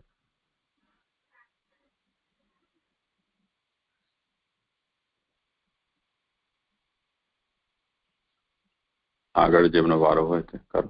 હા, જાગૃતિ બેન નો છે. દંડવત પ્રણામ. હા, જે દંડવત પ્રણામ. 16 થી 20 મારા શ્લોક છે જે. હા હા હા. હવે આગળ આપણે જોયું કે જ્યાં ધર્મનો પુત્ર રાજા, હાથમાં ગદાવાળો વૃકોદર, અસ્ત્રી અર્જુન, ગાંડીવ ધનુષ્ય અને મિત્ર કૃષ્ણ હોય ત્યાં દુઃખ થવાનું સંભવ જ નથી. તો આ દુઃખ કાલે કર્યું હશે એવું જો કે એવું હોય તો કાલ સર્વથી બલવાન હોવાનું સૂચવાયું અને તે પ્રમાણે કાલ ભગવાનનું ઉલ્લંઘન કેમ કરે? એવા પ્રશ્નના ઉત્તરમાં નીચેનો શ્લોક કહે છે. ન હસ્ય કરહિચિત રાજન પુમાન્વેદ વિધિસ્થિતમ યદ વિજિજ્ઞાસયા યુક્તા મુહ્યંતિ કવયોપી હિ. શ્લોકાર. હે રાજન, અમને કરવા ઈચ્છેલું પુરુષ કોઈ પણ સમયે જાણતો નથી જ, કારણ કે જે તે જાણવાની ઈચ્છાવાળા કવિઓ પણ મોહ પામે છે. હવે સુબોધિનીજી, આ ભગવાને કરવા ઈચ્છેલું કોઈ પણ જાણતો નથી. જો કે કાલ ભગવાનની આજ્ઞા પ્રમાણે વર્તનાર હોવાથી ભગવાનની ઈચ્છા એવી હોય તો પ્રવૃત્તિ કરતો નથી, પરંતુ ભગવાનની ઈચ્છા જાણવી અશક્ય છે. હવે આપણે જો વિચારીએ કે આ ભગવાન કરવા ઈચ્છેલું, એટલે ભગવાન જે કરવા ઈચ્છે છે તે કોઈ જાણતો નથી, અને જો કાલ તો ભગવાનની આજ્ઞા પ્રમાણે વર્તનાર છે તો ભગવાનની ઈચ્છા આવી જ કરવાની છે તો કાલ તેમાં બાધા કરતો નથી, પરંતુ આ ભગવાનની ઈચ્છા જાણવી તો અશક્ય છે. ભગવાન સુખ અથવા દુઃખ કરાવનાર નથી. જો તેમ હોય તો સર્વસ્થળે સર્વને સુખ અથવા દુઃખ થાય, પરંતુ ભગવાનની ઈચ્છા તેમ કરાવનારી છે. એટલે ભગવાન સુખ કરશે કે દુઃખ કરશે કોઈ પણ જાણી શકતું નથી. તે માત્ર તેના કાર્યથી અનુમાન થઈ શકે તેવી છે. એટલે સુખ અને દુઃખનું એનું જયારે ફળ પ્રાપ્ત થાય ત્યારે જ આપણને થાય કે આ કાર્ય થયું એટલે આ સુખ અને આ સુખ થયું ને આ દુઃખ થયું. કાર્ય થયા પહેલા જાણી શકાય તેમ નથી. એટલે કોઈ પણ કાર્ય જો પૂર્ણ ના થાય ત્યાં સુધી આપણે એનું અનુમાન કરી શકતા નથી. હવે ભગવાન આવું જ કરેલા, ભગવાન એટલે બંધાતા જ નથી કે સુખ કરશે કે દુઃખ કરશે, આવું કોઈ પણ આપણે ભગવાન બંધાતા જ નથી. તો એમ હોય તો ભગવાન વિશ્વાસ રાખવા યોગ્ય કેમ ગણાય? તો ભગવાન પર વિશ્વાસ કેમ કરે આ ભગવાન આવું કરતા હોય તો? એવી શંકા થાય. તેથી ઉત્તરાર્ધ કહેલો છે. ભગવાને પાંડવોને શું દુઃખ આપ્યું અથવા વૈરાગ્ય કરવા હમણાં સુખ આપ્યું? એટલે ભગવાને પાંડવોને શું દુઃખ આપ્યું, વૈરાગ્ય કરવા હમણાં સુખ આપ્યું? એટલે કે હમણાં આટલું જે રાજ્ય ભોગવવા આપ્યું, પણ આટલી હત્યા થઈ ત્યાર પછી રાજ્ય એમને મળ્યું, તો એટલે એના માટે વૈરાગ્ય કરવા માટે ભગવાને સુખ આપ્યું? અથવા ભગવાને સર્વ તરફથી અમારું પાલન કર્યું, એવા જ્ઞાનથી ભક્તિ આપી? એટલે પાંડવોને આટલું બધું જે દુઃખ થયું એના ભગવાને ત્યારે ભગવાન જ એમની સાથે હતા, એટલે અમારું પાલન કર્યું, એટલે એવા જ્ઞાનથી એમને ભક્તિ આપી? અથવા કૌરવોનું હિત કર્યું, એટલે કૌરવોની બી કોઈ કૌરવોની સદગતિ પણ વિચારી હોય, એવો વિચાર કરવામાં આવે ત્યારે સર્વ વિષયમાં તર્ક સંભવે છે. તેથી કવિઓ પણ મોહ પામે છે. તો કવિઓને પણ આનું થતું નથી કે કવિઓ પણ આ બાબતમાં મોહ પામે છે. કારણ કે શબ્દનો એવો અર્થ છે કે વાણી અને મનથી જે જણાય તેવું નથી, તેમાં તર્કની પ્રવૃત્તિ થતી નથી. એટલે ભગવાનની ઈચ્છા આપણી વાણી અને મનથી પણ સમજાય તેવી નથી, તો તર્કની પ્રવૃત્તિ તો કેમ થાય? જે જ્યાં 16મો શ્લોક પૂર્ણ થયો.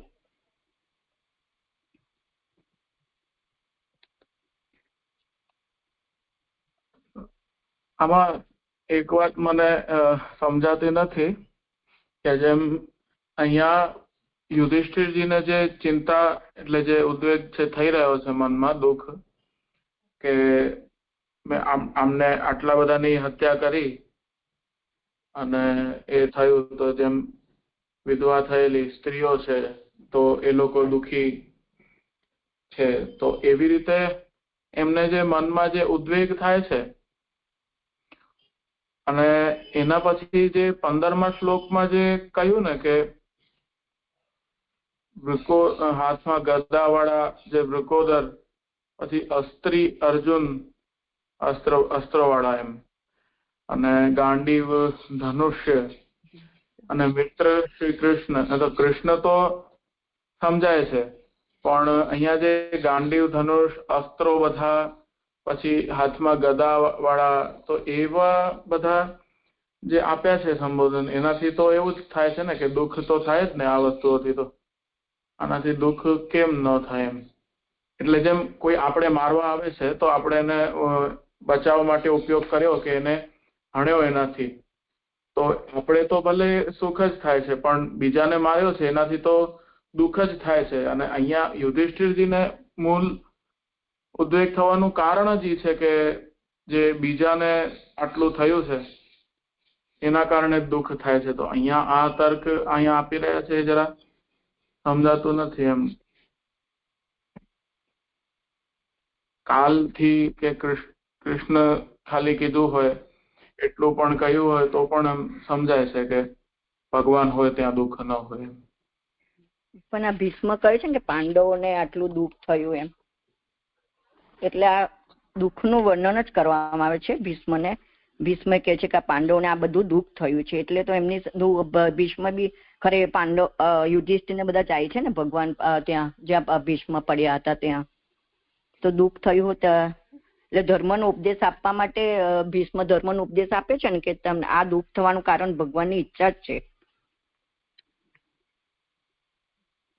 એટલે એક વખત ફરી હું એ પ્રશ્નને થોડુંક નાનો કરીને કહું કે પરપીડાના કારણે યુધિષ્ઠિરને અંદર દુઃખ અનુભવાતો હતો, અને અહીંયા 15મા શ્લોકમાં જે અસ્ત્રો શસ્ત્રોનું કહ્યું છે સંબોધન કરીને કે જેમ વૃકોદર તો ગદાવાળા ભીમ જે હતા, પછી અસ્ત્રી અર્જુન ઘણા બધા અસ્ત્રો વાળા, ગાંડીવ ધનુષ્ય, તો એ તો પરપીડાના સાધન છે બધા. તો એને અહીંયા કેવાથી દુઃખ કેમ થાય એવું કઈ રીતે કહી શકે એમ? એના કરતા ખાલી કૃષ્ણ હોય અર્જુન એટલે એવી રીતે કહ્યું હોય તો ઘણું થઈ જાય એમ. એટલે ઉપર જે આ બધી વસ્તુ છે એ સુખનું બી કારણ છે, ને નીચે જેનું બધું ના આપ્યું કે જો આ ધર્મરાજા જો ત્યાગ ના કર્યો હોત, પછી ભીમ બહુ બલવાડો ના હોત, અર્જુન જો મત્સ્યવેદ ના કરત, એનું એ આવી ગયું ને કે ઉપર બધું સુખ છે પણ આજે આ બધું ના કરતા દુઃખ ના થાત એમ. 15મા શ્લોકમાં એ જેના પ્લસ પોઈન્ટ હતા તે માઇનસ પોઈન્ટ ના બની ગયા. હા, એ સમજાઈ ગયું મને. થોડો વિષય ધ્યાન બહાર જતો રહ્યો હતો મારા, એટલે સ્પષ્ટ થઈ ગયું. જે મને આમાં કેવું છે લાલનજીના પ્રશ્ન પર, આ તો ભીષ્મ પોતાના તરફથી કહી રહ્યા છે ને કે મારો કઈ દોષ ન હતો, એ વિષય ચાલે છે. અને જે લાલનજી પૂછી રહ્યા છે કે યુધિષ્ઠિરને તો દુઃખ થયું છે, હજી એનું સંબંધી તો બોધ ભીષ્મ યુધિષ્ઠિરને 22મા શ્લોકમાં આપવાના છે.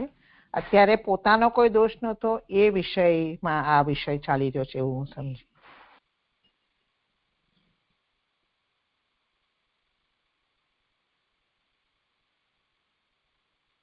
હા, સ્પષ્ટ થયું. હજી કરું આગળ કે છે? દંડવત પ્રણામ. હેલો. હા, સંભળાય છે. હવે આ જે 16મા શ્લોકમાં જે સુબોધનીજી છે એમાં ત્રીજી લાઈન, ભગવાન સુખ અથવા દુઃખ કરાવનારા નથી, જો તેમ હોય તો સર્વસ્થળે સર્વને સુખ અથવા દુઃખ થાય, પરંતુ ભગવાનની ઈચ્છા તેમ કરાવનારી છે. એટલે ભગવાનની ઈચ્છા એટલે ભગવાન જ સુખ અને દુઃખ કરાવનાર થાય ને, બેમાં અત્યારે તફાવત શું રહ્યો તારે એમ મારે જાણવું છે. કરો સમાધાન. હા, એટલે આ ભગવાન સુખ અથવા દુઃખ કરાવતા નથી, પણ આ સુખ અને દુઃખ થાય છે એ ક્યારે આપણે જાણી શકીએ કે જ્યારે તેનું કાર્યનું અનુમાન થાય. ક્યારે કે જ્યારે ભગવાનની ઈચ્છા હોય કે માત્ર આવું જ આપણે કાર્ય કરવું છે, આ કાર્યથી અને દુઃખ થશે, આ કાર્યથી અને સુખ થશે, એ ભગવાન તરફથી જ આપણને ખબર પડશે. જ્યારે કાર્ય પૂરું થાય તે પહેલા આપણે જાણી શકતા નથી. જે મને એવું સમજાય છે. આવી રીતે લેવાનું છે ને? કરો વિચાર, કોઈને કેવું હોય કઈ તો. આમાં થોડીક પંક્ચ્યુએશન પણ સુધારવાની જરૂર છે. મૂળમાં પંક્તિમાં વિરામ ચિહ્ન એવી રીતે છે કે ભગવાન ન સુખ દુઃખ હેતુ તથા સતી સર્વત્ર સર્વસ્યાત, કિંતુ ભગવદ ઈચ્છા સા કાર્યૈકોન્નેયા ન કાર્યાત પૂર્વમ અવગંતુમ શક્ય. એટલે વાત તો એની જ છે, પણ ભગવાન સર્વત્ર સુખ દુઃખના, જો ભગવાન જ સુખ દુઃખના હેતુ હોય તો ભગવાન સર્વત્ર સિદ્ધ હોવાને કારણે સર્વત્ર સુખ દુઃખ થાય. પરંતુ ભગવદ ઈચ્છા એ સુખ દુઃખની હેતુ હોય છે, અને એ કેવલ એ ઈચ્છા જ્યાં એ સુખ કે દુઃખ પ્રકટ થાય તેનાથી જ એનું જ્ઞાન થઈ શકાય, તે પહેલા એનું જ્ઞાન થઈ શકે નહીં. એટલે તાત્પર્ય એ છે કે ભગવાન જે પોતાની વ્યાપકતા છે એ દૃષ્ટિથી જો સુખ દુઃખના હેતુ થતા હોય તો જેવી રીતે તડકો હોય તે સૂર્યોદય થાય એટલે બધાને જ પ્રકાશ ને ઉષ્ણતા પ્રાપ્ત થઈ જતી હોય છે. એમાં સૂર્ય એવો પક્ષપાત ન કરી શકે કે અહીંયા રણ વિસ્તાર છે તો ઓછો તપું, કે આ સ્થાન છે એ બરફાચ્છાદિત છે તો હું ત્યાં વધારે તપું. તો એ અર્થમાં અહીંયા કહી રહ્યા છે કે ભગવાન સુખ દુઃખના હેતુ બનતા નથી, કેમ કે જો એવું હોય તો દરેકને થાય અને સર્વત્ર થાય. પણ ઈચ્છાની અંદર એવો ભેદ હોય છે કે આના માટે થાવ, આના માટે ન થાવ. અને એ ઈચ્છાને આપણે ત્યાં સુધી નથી જાણી શકતા જ્યાં સુધી એ ઈચ્છાનું કાર્યાન્વયન ન થઈ જાય. તો ઈચ્છામાં અને ભગવાનમાં આટલો ભેદ છે એમ સમજવું. જી જી સમજાયું. જી જી જી આ જે બીજા પેરેગ્રાફમાં જે આવે છે કે અથવા વૈરાગ્ય કરાવવા હમણાં સુખ આપ્યું, એ સમજાણું નહીં કે હમણાં જે સુખ આપ્યું એનાથી વૈરાગ્ય કેમ થશે, કે રાજ્ય એમને મળી ગયું.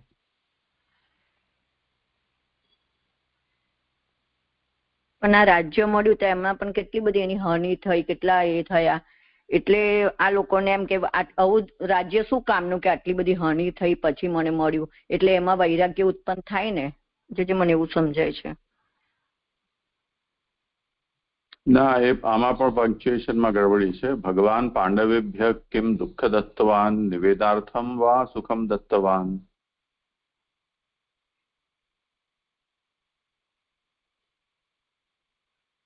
તો ભગવાને પાંડવોને વૈરાગ્ય માટે દુઃખ આપ્યું કે સુખ આપ્યું? ભગવત પરિપાલિતત્વ જ્ઞાનેન ભક્તિમ વા દત્તવાન, કે પછી એ લોકો ભગવાન દ્વારા પરિપાલિત છે એવું જ્ઞાન કરાવીને એમને ભક્તિ આપી, કે પછી કૌરવોનું ભગવાને હિત કર્યું?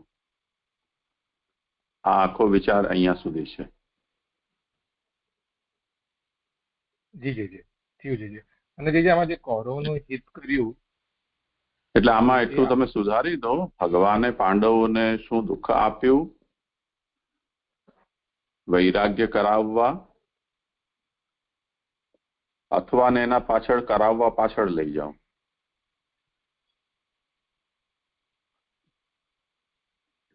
અથવા હમણાં સુખ આપ્યું.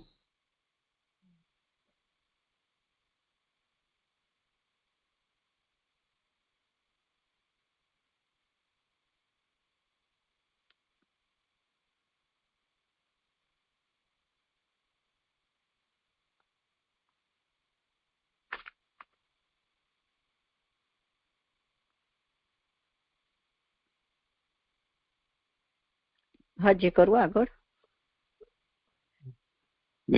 કલ્પેશભાઈ. હા, કૌરવનું જે હિત કર્યું કીધું, તો જે એમનું જે આ બધું થયું તો એમાં એમનું પરલોક ન બગડે એટલે હિત કર્યું એવું સમજવું જોઈએ કૌરવોનું.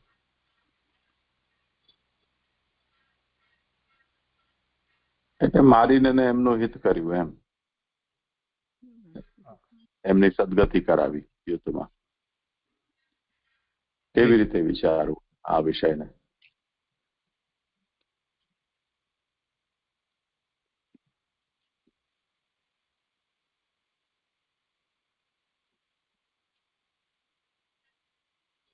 કરો ભલે. હા હા. હવે આગળ જે વાણી અને મનથી પણ જણાય તેવું નથી, તેમાં તર્કની પણ પ્રવૃત્તિ થતી નથી, ત્યાર પછી હવે શું ઉપાય કરવો એવો પ્રશ્ન થાય. તેથી નીચેનો શ્લોક કહે છે, તસ્માત ઇદમ દૈવ તંત્રમ વ્યવસ્ય ભરતર્ષભ તસ્યાનો વિહિતો નાથા નાથ પાહી પ્રજા પ્રભો. તેથી હે ઉત્તમ ભરત, આ દૈવને અધીન છે એવો નિશ્ચય કરીને હે નાથ તેમની આજ્ઞા માનીને હે શક્તિવાળા અનાથ પ્રજાઓનું પાલન કર. કારણ કે સર્વ કાલને અધીન છે અને તે કાલ ભગવાન છે. એટલે બધું કાલને અધીન છે અને તે કાલ ભગવાન છે, અને તે જ દૈવ શબ્દનો અર્થ છે. કાલનું ઉલ્લંઘન થવાનું બીજા પ્રકારનું સંભવતું નથી. એટલે કાલનું કોઈ પણ ઉલ્લંઘન કરી શકે તેમ નથી. તેથી અમની અનુવિહિત આજ્ઞા માનીને અમની આજ્ઞા ઉઠાવનારો થઈ અનાથ પ્રજાઓનું પાલન કર. તેથી અમને એટલે ભગવાનની આજ્ઞા માનીને તું અનાથ પ્રજાઓનું પાલન કર. ભગવાનની આજ્ઞા પ્રમાણે વર્તવાથી અને પોતાના ધર્મ પ્રમાણે ચાલવાથી ભગવાન પ્રસન્ન થાય છે એવી મર્યાદા છે. એટલે ભગવાનની આજ્ઞા પ્રમાણે જો કરીએ અને ધર્મ પ્રમાણે ચાલીએ તો ભગવાન પ્રસન્ન થાય છે. જો કે અધિક પ્રમેય બળનો વિચાર કરતા ભગવાન સાથી પ્રસન્ન થાય છે તે જણાતું નથી, છતાં પણ પ્રમાણ બળનો વિચાર કરીને આ કહેલું છે. એટલે ભગવાનનો પ્રમેય બળ તો બહુ જ છે, તો પ્રમેય બળનો આપણે વિચાર કરીએ તો ભગવાન શેનાથી પ્રસન્ન થાય છે તે તો જણાતું નથી, પણ પ્રમાણ બળ એટલે કે શસ્ત્રના બળનો વિચાર કરીએ તો આપણને ખબર પડે કે ભગવાન સાથી પ્રસન્ન થાય છે. પહેલા દુર્યોધન વગેરે પ્રજાના નાથો હતા. હમણાં પ્રજાઓ નાથ વિનાની થઈ છે. અથવા તમે નાથ હોવા છતાં નાથપણું અભિમાન ન હોવાથી માત્ર દયાથી શક્તિ હોવાને લીધે તે પ્રજાઓનું પાલન કરવું. એટલે પહેલા દુર્યોધન રાજા હતા ત્યારે તો એ પ્રજાના નાથ હતા, પરંતુ હમણાં દુર્યોધનના મરણ પામવાથી પ્રજા નાથ વિનાન થઈ છે. તો તે અને આપનામાં તો નાથપણાનો અભિમાન પણ નથી, એટલે માત્ર દયાથી અને શક્તિ છે માટે તમે પ્રજાઓનું પાલન કરવું. હા, 17મો શ્લોક પૂર્ણ થયો છે. આમાં ખાલી આ અધિક પ્રમેય બળનો એ બહુ સમજ ના પડી છે. અધિક પ્રમેય બળનો વિચાર કરતા ભગવાન સાથી પ્રસન્ન થાય છે એ કીધું બરાબર છે કે ભગવાનને કોઈ સમજી શકતા નથી તેનાથી પ્રસન્ન થાય છે, પણ આપણે શાસ્ત્ર પ્રમાણે જોઈએ તો એનાથી ખબર પડે કે આપણે શું કરવું જોઈએ ભગવાનની પ્રસન્નતા માટે.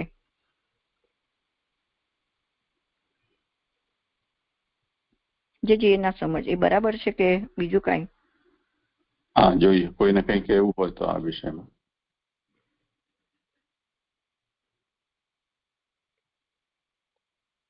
એટલે ઉપર એમ કહ્યું ને કે આજ્ઞા કારણેન સ્વધર્મેણ ચ ભગવાન પરિતુષ્યતિ ઇતિ મર્યાદા. ભગવાનની આજ્ઞાનું પાલન કરવામાં આવે અને જે સ્વધર્મ છે તેના અનુસાર આચરણ કરવામાં આવે તો ભગવાન સંતુષ્ટ થાય છે એવી એક મર્યાદા છે. એટલે એવો સામાન્ય નિયમ છે.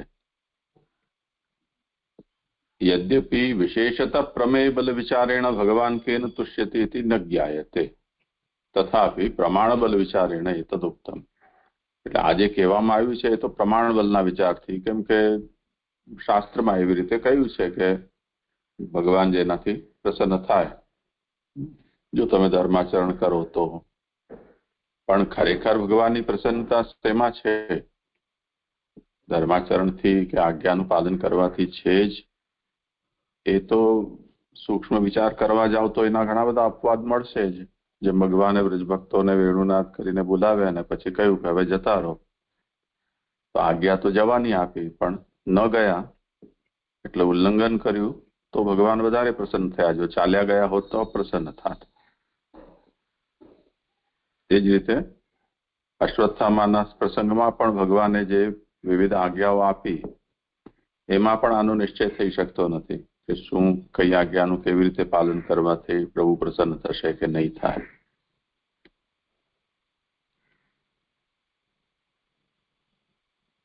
એટલે સામાન્યતયા આ નિયમ છે, પરંતુ વિશેષ રૂપથી જો આ વિષયનો વિચાર કરવામાં આવે તો આ નિયમ દરેક વખતે જળવાતો નથી. ભાનુબેનને કઈ કહેવાનું છે? જી શરદ બાબા, અહીં છે ને અહીં ભીષ્મજીએ શું કહ્યું કે હે યુધિષ્ઠિરજીને કે હે નાથ, તો હે નાથ કહ્યું છે તે તો પુત્ર છે યુધિષ્ઠિર, તો અહીં નાથ કહ્યો છે તે રાજાના હોવાના સંદર્ભમાં છે કે હવે બધાના રાજા છે તે તમારો પણ રાજા છે એ રીતે હે નાથ કહ્યું છે? શરદ બાબા પ્રણામ. તો અહીંયા કહ્યું ને પેલા દુર્યોધન નાથ હતો, નાથ એટલે રાજા. હવે દુર્યોધન નથી તો તું રાજા છો. નહીં તો પુત્ર ને તો હે નાથ ન કહેવાય ને. બરાબર. હા સમજી. હા પ્રણામ. ત્યારે ધૃતરાષ્ટ્ર ન હતા એમ? રાજા તો એ જ હતો ને, દુર્યોધન.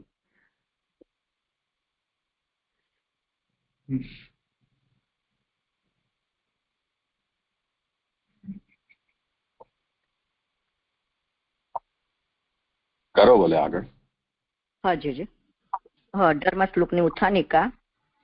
તેમની આજ્ઞાને અધીન રહીને શબ્દથી પહેલા કહેલનું સ્મરણ કરાવેલ હોવાથી અને પહેલા દૈવને અધીન એ શબ્દ કાલ કહેલ હોવાથી અને તેથી પણ પહેલા શ્લોક 16 શ્રી કૃષ્ણ કહેલા હોવાથી શ્રી કૃષ્ણની અથવા કાલની કોની આજ્ઞાને અધીન રહેવું એવો સંદેહ થતા, એટલે 16માં એવું કીધું કે કૃષ્ણને અધીન રહેવું, ને 17માં એવું કીધું કે કાલને અધીન રહેવું. તો હવે કોને, શ્રી કૃષ્ણ કે કાલને અધીન રહેવું એવો જો સંદેહ થાય તો સર્વ કાલને અધીન હોવાનું કહેલ હોવાથી તેને અધીન રહેવાનું કહીને પ્રજાનું પાલન કરવાનું કહ્યું એવું પરિણામ આવે છે.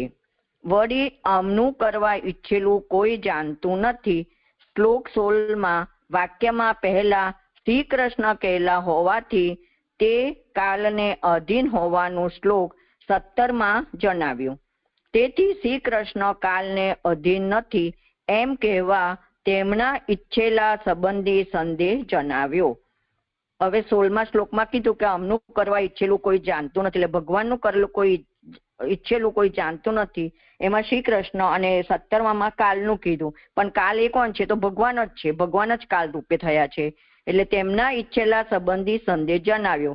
તે વિષયમાં શ્રી કૃષ્ણ શું કાલને અધીન નથી એમ જણાવ્યું છે કે પછી સુખ અથવા દુઃખનું કારણ કાલ નથી તો કોણ છે? એટલે એમ કહો છો તો કોણ છે? કે પછી કાલ અને શ્રી કૃષ્ણ ભેગા મળીને દુઃખના કારણ થયા છે એમ કહો છો. આમ 3 મત થયા. એક કે કૃષ્ણ કાલને અધીન નથી, બીજું થયું સુખ અથવા દુઃખનું કારણ કાલ નથી, અને ત્રીજું તે કાલ અને શ્રી કૃષ્ણ ભેગા મળીને દુઃખના કારણ થયા છે એમ કહો છો. તો આ 3 મત પ્રમાણે કાલથી શ્રી કૃષ્ણ જુદા હોવાનું પરિણામ આવે છે, અને તેથી કાલ સુખ તથા દુઃખનું કારણ હોવાનો મત પહેલાના અને પછીના વાક્યોથી વિરુદ્ધ છે. એવી શંકા કરીને તેનો નિરાશ કરવા નીચેના શ્લોકથી કાલ જ શ્રી કૃષ્ણ છે અને તે ભગવાન છે એમ શ્રી કૃષ્ણ ભગવાન હોવાનું વિસ્તારથી કહે છે. એવા 3 મતનો કહે છે કે શ્રી કૃષ્ણ જ કાલ જ શ્રી કૃષ્ણ છે અને તે ભગવાન છે, અને શ્રી કૃષ્ણ ભગવાન હોવાનું વિસ્તારથી કહે છે. હવે 18મો શ્લોક. એસ વૈ ભગવાન સાક્ષાત અદ્યો નારાયણઃ પુમાન મોહયન માયયા લોકમ ગૂઢશ્ચરતિ વૃષ્ણિષુ. આ નિશ્ચય સાક્ષાત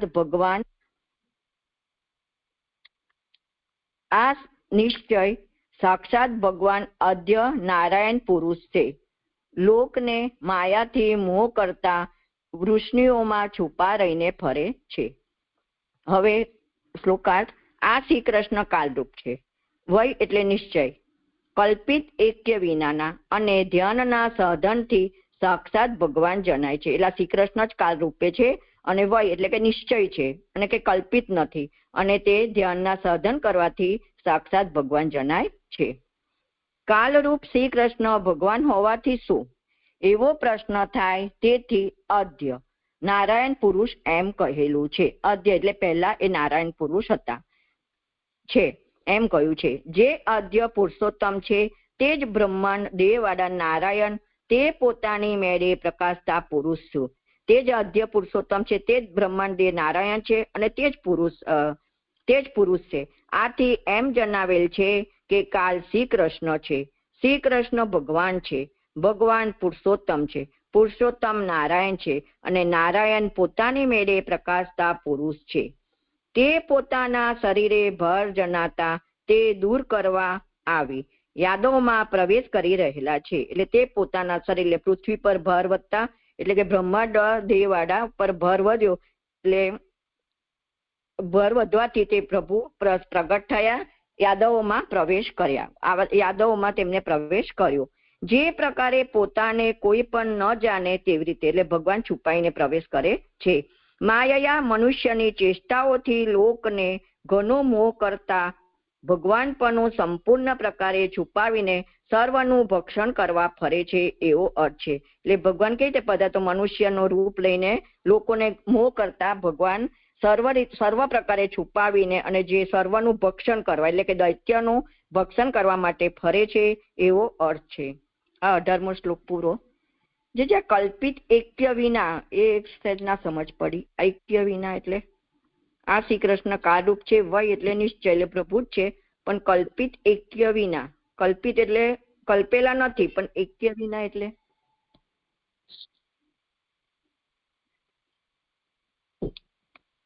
આમાં મૂળમાં તો એવા શબ્દનો પ્રયોગ નથી, અનુવાદકે કંઈક અલગ રીતથી કરે એવું લાગે છે. મૂળમાં કેવલ એટલું છે કે એષઃ કાલરૂપઃ કૃષ્ણ, અને મૂળમાં 18મા શ્લોકમાં જે એષ વૈ ભગવાન, વૈ પદ છે એનો અર્થ કર્યો છે નિશ્ચયેન. હા બસ નિશ્ચય. એટલે ભગવાન આ જ કાલરૂપ કૃષ્ણ છે અને નિશ્ચયેન કૃષ્ણ છે, એટલે આ કાલ સાક્ષાત કૃષ્ણ જ છે.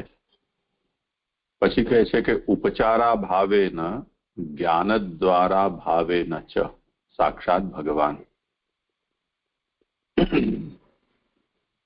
ઉપચારા ભાવેન એનો અનુવાદ નાનુભાઈએ આ રીતે કરેલો છે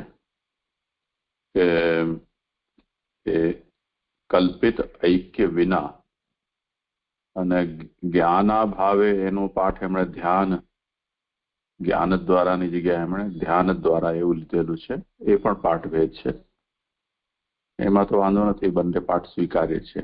પણ ઉપચારા ભાવેનો મતલબ કલ્પિત ઐક્ય વિના, એટલે કાલ અને કૃષ્ણ એ બેના વચ્ચે કાલ્પનિક રીતે એકતા માનીને એમને નથી કહેવામાં આવી રહ્યું, પરંતુ વસ્તુતઃ જે શ્રી કૃષ્ણ છે તે કાલરૂપ થયા છે.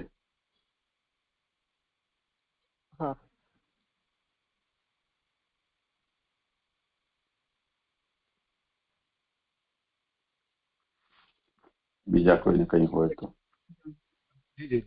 જી આમાં જે શ્લોકમાં આવે છે કે એટલે વૃષ્ણિઓમાં છુપા રહીને ફરે છે, એ બધું તો કે કારણ કે ગોકુલ, મથુરા, દ્વારકા એ તો બધા જાણતા હતા કે પ્રભુ છે બોલીને, તો આને કેવી રીતે સમજવું જોઈએ કે વૃષ્ણિઓમાં છુપા રહી ફરે છે?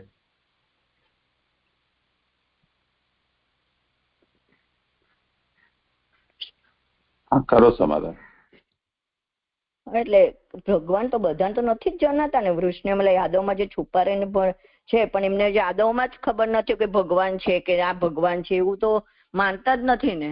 મનુષ્ય રૂપે જ અમારા કોઈ મહાપુરુષ છે અમારા, એમાં એવું જ સમજે છે ને એમ.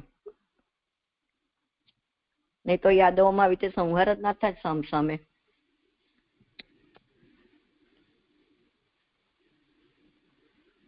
જેટલું ખબર પડે આ વિષયમાં પણ અર્ધજરતી છે. જેમને ખબર હતી એમને હતી, ખબર હતી તેમ છતાં પણ પ્રકટ રૂપથી મુગ્ધ થઈને એમના અંદર ફરીથી જેવું રૂપ છે તદનુસાર વ્યવહાર એમનાથી થઈ જતો હતો. તો એ જાતનું એક ફ્લક્ચ્યુએટિંગ ભગવાનનું સ્ટેટસ અથવા તો ભગવાન સાથેનું વ્યવહાર કે ભાવના, એમાં આ જાતના ફ્લક્ચ્યુએશન શરૂઆતથી અંત સુધી જોવા મળે છે. એટલે પ્રકટ થયા તે વખતે પોતાના ચતુર્ભુજ સ્વરૂપથી દર્શન આપ્યા ત્યારે વસુદેવ દેવકી અભિભૂત થઈ ગયા, અને પછી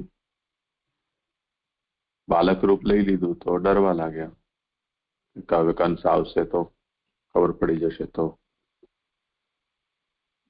એક ક્ષણવારમાં એમને જે જ્ઞાન હતું અને સાક્ષાત્કાર થયો હતો, એ જે પ્રકટ બાલ સ્વરૂપ છે એને જોઈને એ ગૌણ થઈ ગયું. એવું સર્વત્ર છે.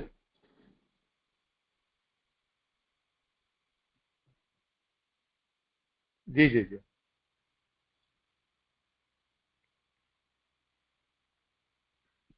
કરો આગળ.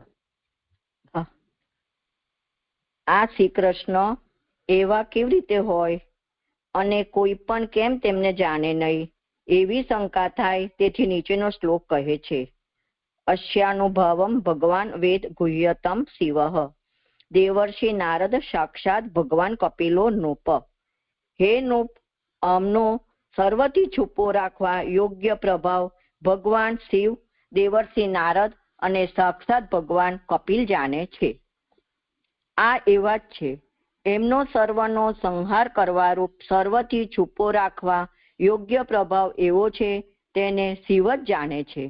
જે શ્રી કૃષ્ણનું સ્મરણ કરતા સર્વનું ભક્ષણ કરવા છતાં પણ શિવ કલ્યાણ રૂપ જ રહે છે. એટલે આજે આ ત્રણેય ભગવાન શિવ, દેવર્ષિ નારદ અને સાક્ષાત ભગવાન જ આ ભગવાનને જાણે છે કે જે એટલે ભગવાન શિવજી શ્રી કૃષ્ણનું સ્મરણ કરતા જ આ બધા સર્વનું ભક્ષણ કરે છે અને છતાં પણ તે શિવ કલ્યાણ રૂપ જ રહે છે.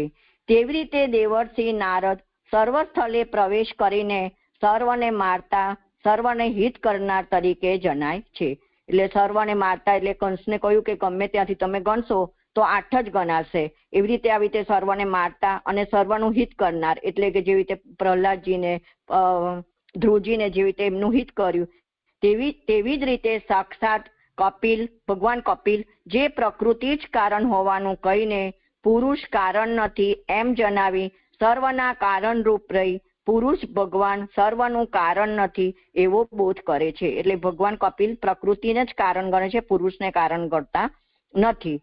તેથી સાત્વિક, રાજસ અને તામસોમાં ગુણથી પર કહેલા તે 3 જ આમનો પ્રભાવ જાણે છે. એટલે તેથી સાત્વિક, રાજસ અને તામસોથી પણ જે પર છે એવા 3 જ આ ભગવાનનો પ્રભાવ જાણે છે. જે આ પ્રકૃતિનું ને ભગવાન કપિલનું એ બહુ ના સમજ પડી કે પ્રકૃતિ જ કારણ હોવાનું કહીને પુરુષ કારણ નથી, એ ના સમજ પડી. જે એ સંખ્યામાં કપિલ મુનિએ સંખ્યા શાસ્ત્ર કર્યું હતું તો એમાં આવું છે, એ બહુ ધ્યાન નથી જતું. હા, એવી જ વાત છે. હા હા, તો જે 19મો શ્લોક પૂરો થયો.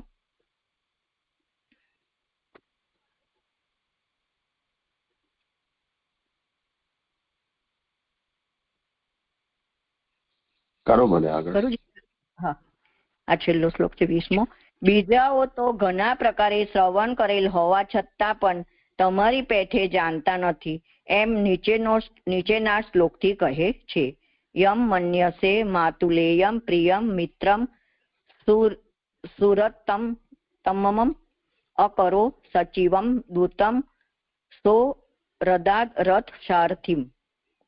જેમને તું મામાના પુત્ર, પ્રિય મિત્ર અને ઉત્તમ સુરદ માને છે તેમને તે સચિવ, દૂત અને મૈત્રીને લીધે રથના સારથી કર્યા. વસુદેવના ઘેર અવતાર થવાને લીધે તે મામાના પુત્ર માન્યા. વળી સંબંધને લીધે અને પોતાના તરીકે પ્રેમ કરવા યોગ્ય ઉપકાર કરનાર તરીકે મિત્ર અને દ્રૌપદી વિગેરે પ્રાપ્ત કરવાને લીધે છુપી રીતે સદા ઉપકાર કરનાર તરીકે ઉત્તમ સુરત માન્યા. હવે ભીષ્મ પાંડવને યુધિષ્ઠિરને કહે છે કે વસુદેવને ઘેર અવતાર લીધો એટલે આપણે મામાના પુત્ર તરીકે તમે એમને માન્યા અને તે આપ તમારા ઉપર ઘણો બધો ઉપકાર કરશે તેથી તમે મિત્ર અને દ્રૌપદીને જે પ્રાપ્ત કરાવી છે તેને લીધે આપ સદા તેમને ઉત્તમ સુરત તરીકે આપે ભગવાનને માન્યા છે. જે ઉત્તમ પ્રેમ રાખે, કોઈ પણ સમયે કપટ ન કરે, ગેરહાજરીમાં અને સ્પષ્ટ જણાય તેમ તેનું હિત જ વિચારે તે સુરત. સુરતની ડેફિનેશન છે કે કોઈ પણ સમયે કપટ ન કરે, જો હોય કે ના હોય તો પણ તેનું હિત જ કરે તે સુરત. તેનું એવું માત્ર જ્ઞાન જ હતું, એટલું જ નહીં પરંતુ તે ઘણાએ અયોગ્ય કાર્ય કર્યા. તને આ ભગવાનનું પ્રત્યે જ્ઞાન જ હતું એટલું જ નહીં પરંતુ તમે ઘણા અયોગ્ય કાર્ય પણ કર્યા છે. તે ઉત્તરાર્ધથી કહે છે. સચિવ એટલે મંત્રી, પોતાની હલકાઈથી કાર્ય પાર પડે તે દૂત, વ્યવહારમાં સમાન હોવા છતાં પણ મૈત્રીને લીધે તે હલકા બનાવ્યા. તે ભગવાન પાસે મંત્રી જેવું કાર્ય પણ કરાવ્યું છે કે જે આપણે દુર્યોધન પાસે મોકલ્યા અને સુલે માટે સંદેશ ભેજવ્યો હતો તે, અને મૈત્રી અને આવા ઘણા બધા તે હલકા કાર્ય કરાવ્યા છે. તેથી જ રથના સારથી કર્યા, રથનું રક્ષણ કરનાર સાવધાન સારથી કર્યા, માત્ર રથ હાંકનાર જ નહીં, તે આપે તેમને સારથી કર્યા અને રથને બી રથનું બી રક્ષણ કરવાનું કહ્યું. આવી રીતે માત્ર રથ હાંકનાર નહીં, આવી આમ કીધું. એટલે ઘણા હલકા કાર્યો આપે ભગવાન પાસે કરાવ્યા છે એવું ભીષ્મ આપણે પાંડવને કહે છે. પાંડવોને હા, જે 20મો શ્લોક પૂર્ણ થયો અને મારા શ્લોક પણ પૂરા થયા. જે દંડવત પ્રણામ. હોય વિચારની અહીંયા સુબોધની દ્વિતીય પંક્તિમાં જે આવે છે ને છેડે કે દ્રૌપદી વગેરે પ્રાપ્ત કરાવવાને લીધે છુપી રીતે સદા ઉપકાર કરનાર તરીકે ઉત્તમ સુહૃદ માન્યા. એટલે એ આ કાર્યથી વગેરે તો ઠીક છે, પણ આ દ્રૌપદી ને પ્રાપ્ત કરાવવાના લીધે એટલે એમાં તો શું એક સુરજ વાળું થયું એમ કાર્ય. દ્રૌપદીને જો આપણે સ્વયંવરમાં દ્રૌપદી જોડે એમને મળ્યું, આપણા અર્જુનને બાણ એ કર્યું તો દ્રૌપદી મળ્યા ને એટલે એક ઉપકાર જ કહેવાય ને એમ, એમની સાથે લગ્ન થયા. એટલે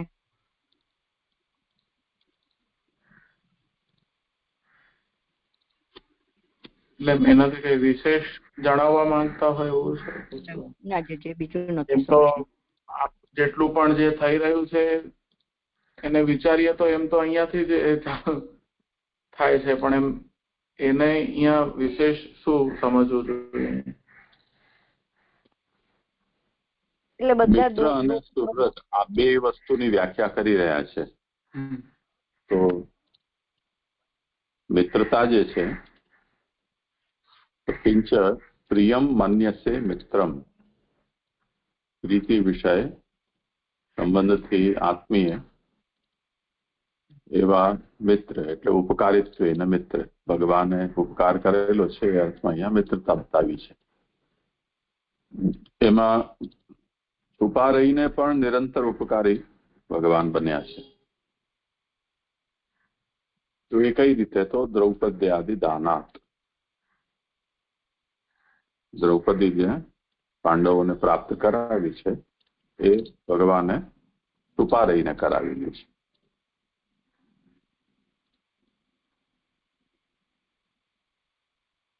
એટલે ભગવાન કેવલ ઉપકારી છે એવું નહીં, પરંતુ સુહૃદ તમા છે. એમની ઓર વધારે ઉપકારિતા બતાવી રહ્યા છે. સ્પષ્ટ થયું. હજી એક છે કે અહીંયા જ સુબોધની માં છેડે છેલ્લી પંક્તિમાં આવે છે કે રથનું રક્ષણ કરનાર સાવધાન સારથી કર્યા, માત્ર રથ હાંકનાર નહીં. પણ એની પૂર્વની પંક્તિમાં જ કહ્યું કે તેથી સારથી પણ કર્યા એમ. એટલે સારથી પદથી તો એટલું સમજાય જ છે ને કે એમ રથ હાંકનાર થયા, અને રથ હાંકે તો તે સાવધાનથી જ હાંકે રથ. તો આને અહીંયા વિશેષ કહ્યું છે, એનું કઈ કારણ છે કે ખાલી એને વર્ણન કર્યું છે? રથ સારથિમ, એમાં જેમ અત્યારે મોટું વાહન હોય, નાનું વાહન હોય તો એમાં કેવલ સારથી હોય, મોટું હોય તો ક્લીનર અને ડ્રાઈવર બે અલગ અલગ હોય.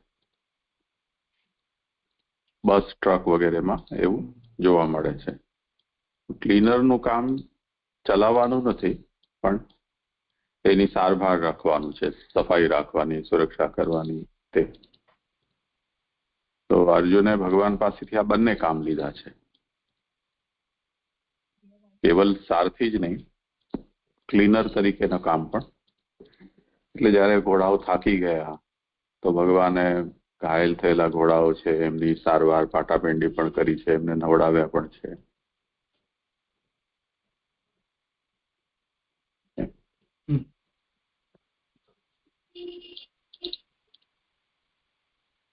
સારું, બીજું કઈ હોય ચલો આગળ. હા, જે મારા પૂરા થયા. દંડવત પ્રણામ. પ્રણામ છે. આજે 19મો શ્લોક આવ્યો ને એમાં આ મને છેલ્લું જે સાક્ષાત ભગવાન કપિલ જાણે છે એનું જે વિવેચન આવ્યું ને એ ન સમજાયું. એમાં પહેલા એવું કીધું છે કે આ એવા જ છે, તો એવા જ છે માં આગળના શ્લોકનું રેફરન્સ લઈએ તો ભગવાનપણું સંપૂર્ણ પ્રકારે છુપાવીને સર્વનું ભક્ષણ કરવા ફરે છે કાલ સ્વરૂપથી. એટલે કે તો એમાં પહેલા સંહારની વાત આવી તો શિવ માટે તો એ સમજાયું કે સર્વનો સંહાર કરવા રૂપ સર્વથી છુપો રાખવા યોગ્ય પ્રભાવ એવો છે તેને શિવ જ જાણે છે. અને પછી નારદજીનું પણ સમજાયું કે દેવશ્રી નારદ સર્વ સ્થળે પ્રવેશ કરીને સર્વને મારતા, એટલે જે જાગૃતિબેને કંસનું કહ્યું તો એ પણ સમજાય. પણ આ જે પ્રકૃતિની સાથે કપિલ ભગવાન કપિલ જાણે છે એને કેવી રીતે સમજવાનું એ નહીં ખ્યાલ આવ્યો. એટલે ભગવાનના પ્રભાવને બીજું કોઈ જાણે છે તો આ 3 જણા અહીંયા ગણાવ્યા છે કે ભગવાન આવા જ છે. વસ્તુતઃ આવા જ છે એનો મતલબ અત્યારે વૃષ્ણિકુલની અંદર ગુપ્ત રૂપથી મનુષ્ય રૂપ ધારણ કરીને ફરી રહ્યા છે. આવું કોઈ જાણે છે તો આ લોકો 3 જણા જાણે છે. એમાં કપિલનું કહેવાનું કારણ એ છે કે કપિલે જે ઉપદેશ કર્યો છે એ વિચિત્ર કર્યો છે, જેની અંદર એમનું ઈશ્વરત્વ નિરાકૃત થઈ શકે એવી રીતે કર્યું છે. તેમ છતાં પણ એમણે કહ્યું છે એનો મતલબ કપિલે પણ કોઈ અભિપ્રાયથી સાંખ્યનો ઉપદેશ કરેલો છે, જેની અંદર ઈશ્વર કારણતા છે એને ગૌણ બનાવી દીધી છે. પ્રકૃતિ પુરુષની કારણતા મુખ્ય રૂપથી કહી છે. તો જે વસ્તુતઃ રહસ્યને જાણતો એ રહસ્યને છુપાવી શકે.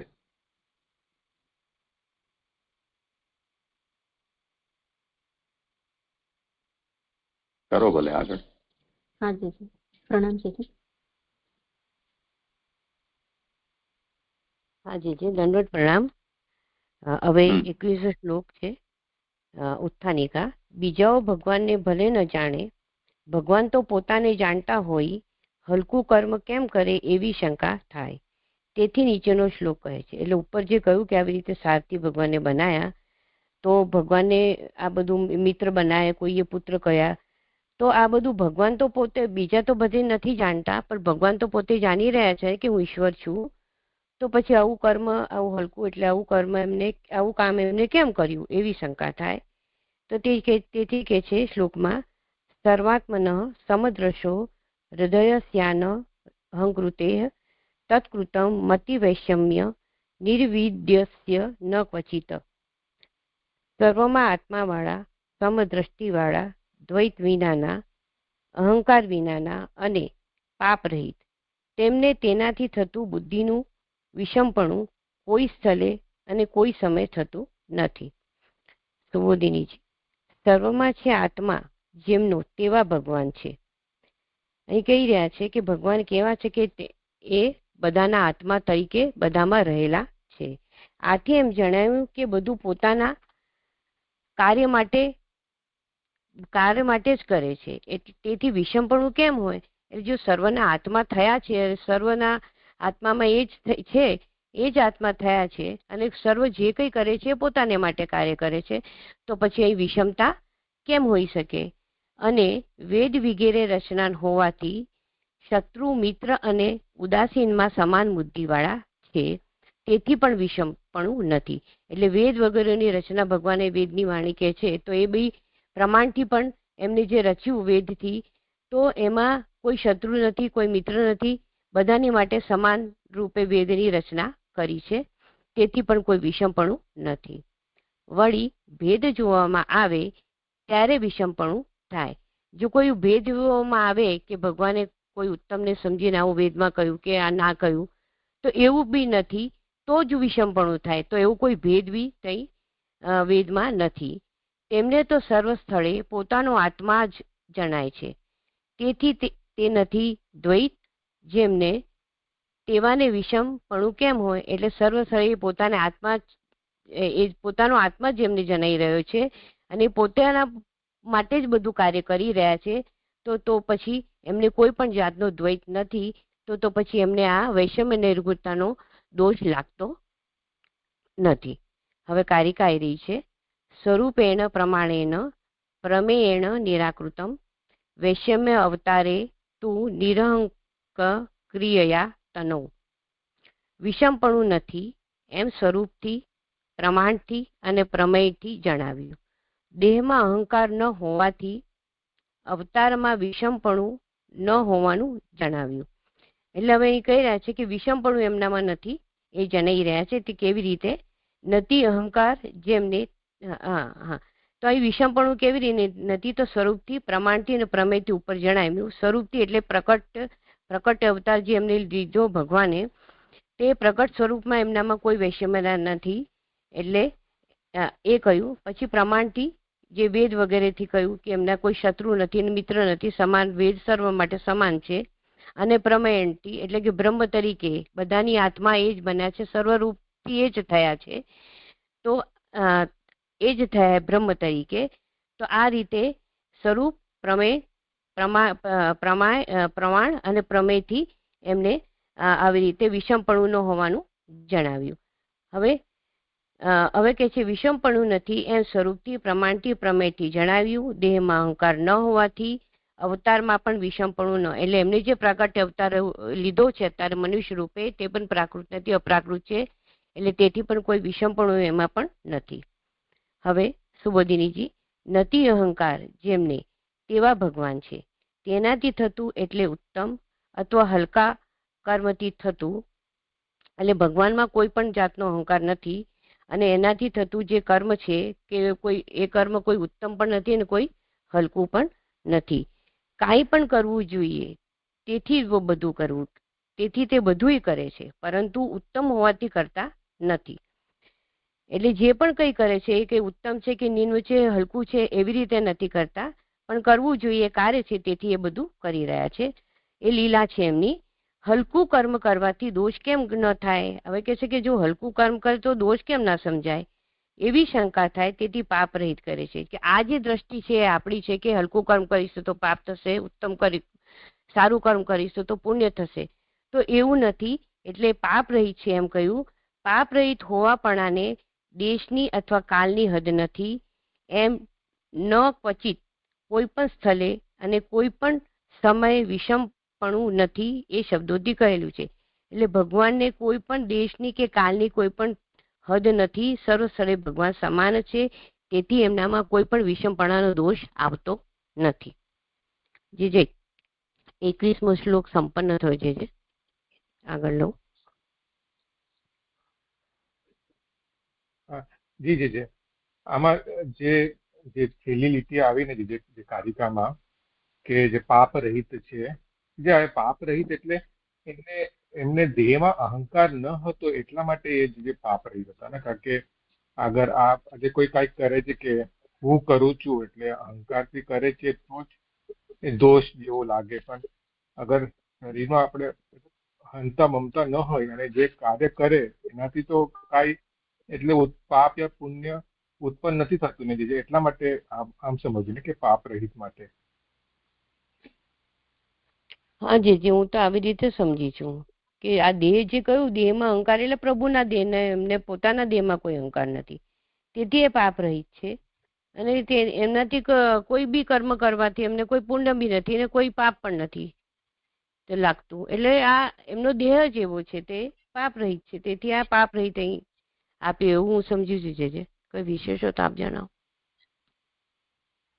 ઓર કોઈને કંઈ કહેવું હોય આમાં?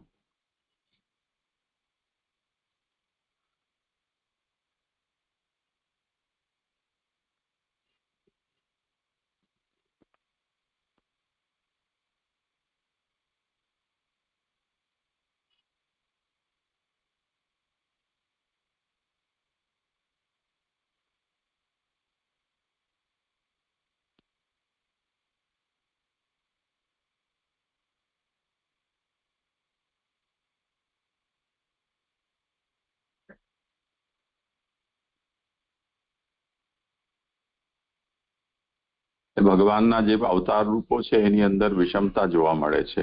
એટલે કોઈ પશુ વગેરે શરીરમાં ભગવાનનો અવતાર છે, કોઈ વખતે પશુથી ઇતર એમાં પણ ઉત્તમ મધ્યમ હીન તે પ્રકારના દેહમાં વૈષમ્ય જોવા મળે છે. તેમ છતાં પણ વૈષમ્યમ અવતારેતુ નિરહંક્રિયયા તનવ, ભગવાનનો એમાં અહંકાર નહીં હોવાને કારણે લીલા ભાવથી ભગવાન સર્વ કંઈ કાર્ય કરી રહ્યા છે. એને કારણે એમાં કોઈ જગ્યાએ આ ઊંચું કર્મ કે આ નીચું કર્મ, આ નીચું કર્મ હોવાથી ન કરવું કે ઉત્તમ કર્મ હોવાથી કરવું, એ જાતની એમના અંદર અહંકૃતિ નથી. એટલે એવું મતિ વૈષમ્ય નહીં હોવાને કારણે કોઈ જગ્યાએ દોષ નથી. ત્યારે પણ દોષ થાય છે એનું કારણ કર્તાની મતિમાં ઉત્તમ અધમ વગેરે વિચાર આવે છે, તેને કારણે થતું હોય છે. જેમ બાલક છે એ સદસદ વિવેકથી શૂન્ય હોય છે, તેથી એના કોઈ પણ કાર્યમાં કોઈ પણ ગુણદોષની વિવેચના કરતું નથી. એની બધી જ ક્રિયા છે એ લીલારૂપ ગણાય છે. એટલે કહી રહ્યા છે કે ભગવાન નિરવધ્ય છે, એટલે પણ નિષ્પાપ છે. અને ભગવાનની નિષ્પાપતા પણ દેશકાલાવચ્છિન્ન નથી. એટલે અમુક કાલમાં કે અમુક સ્થાનમાં ભગવાન સદોષ હોય, અન્યત્ર નિર્દોષ હોય, એવું નથી. એને કારણે પણ ભગવાનમાં કોઈ જાતનું વૈષમ્ય નથી.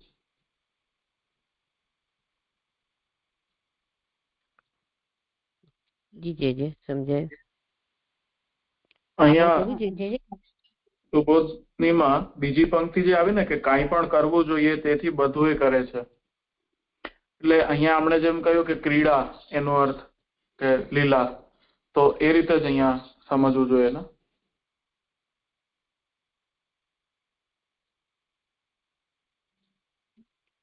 જે મને તો આવું સમજાય કે કોઈ પણ કાર્ય એટલે ક્રિયાથી કોઈ બી કાર્ય એમને જે કરવું છે તે બધું કરે છે પ્રભુ, એટલે એવું મને સમજાય છે. જે એટલે પૂરી પંક્તિથી સમજવું જોઈએ કે ઉચ્ચ નીચ કર્મ કૃતમ સર્વમેવ કિંચિત કર્તવ્યમ ઇતિ કરોતિ ન તો ઉત્કૃષ્ટમ ઇતિ.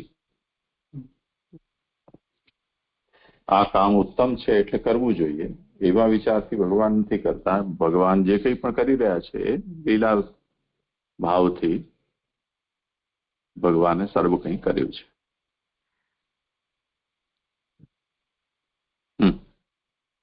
જી જી જી. આને અગર વ્યાપક રૂપથી જ સમજવું જોઈએ ને, કેમ કે ભક્તોનું જોઈશું તો એમાં તો એ કેસ જુદો ગણાશે ને, કેમ કે ત્યાં તો પ્રભુ સ્વેચ્છા કરે છે અને અમુક જગ્યાએ ભક્તોની ઈચ્છાથી પણ પ્રભુ કાર્ય કરતા હોય છે. તો એ સેન્સમાં અહીંયા થોડી સમજવાનું. એને રીતે સમજો તો એના માટે સર્વાત્મન આ જે પદ છે એનાથી એનો પરિહાર કરી દીધો છે. વૈષમ્ય જો જણાતું હોય તો ભગવાન છે સર્વાત્મા છે, સર્વસ્મિન આત્મા યસ્ય અનેન સ્વાર્થમેવ કરોતિ કથમ વૈષમ્યમ સ્યાત. સર્વાત્મા હોવાને કારણે ભગવાન બધું જે કરી રહ્યા છે સ્વાર્થ જ કરી રહ્યા છે, પોતાના માટે જ કરી રહ્યા છે. હા અલકાબેન બોલો. જી જય દંડવત પ્રણામ. આ 19મા શ્લોકમાં મને બિલાબેને જે પૂછ્યું ને એમાં પ્રશ્ન હતો કે આ એવા જ છે, એટલે કે ભગવાન ગુપ્ત રીતે મનુષ્ય રૂપથી એવા છે, ભગવાન એવી રીતે ફરે છે. તો એમાં એમનું સર્વનો સંહાર કરારૂપ સર્વથી છુપો રાખવા યોગ્ય પ્રભાવ શિવ જાણે છે. પછી નારદજીનું કહ્યું, પણ કપિલનું કહ્યું ને, જે આપણે કહ્યું કે ઈશ્વરને ગૌણ અને પ્રકૃતિને પુરુષને મુખ્ય ગણે છે. અને પછી છેલ્લી લીટીમાં એવું કે તે સાત્વિક રાજસ અને તામસોમાં ગુણથી પર કહેલા તે ત્રણ જ આમનો પ્રભાવ જાણે છે. આ ત્રણમાં આ શિવ, નારદ ને કપિલ આ ત્રણ લેવાના છે, કઈ આ ખબર ના પડી. હા કરો સમાધાન.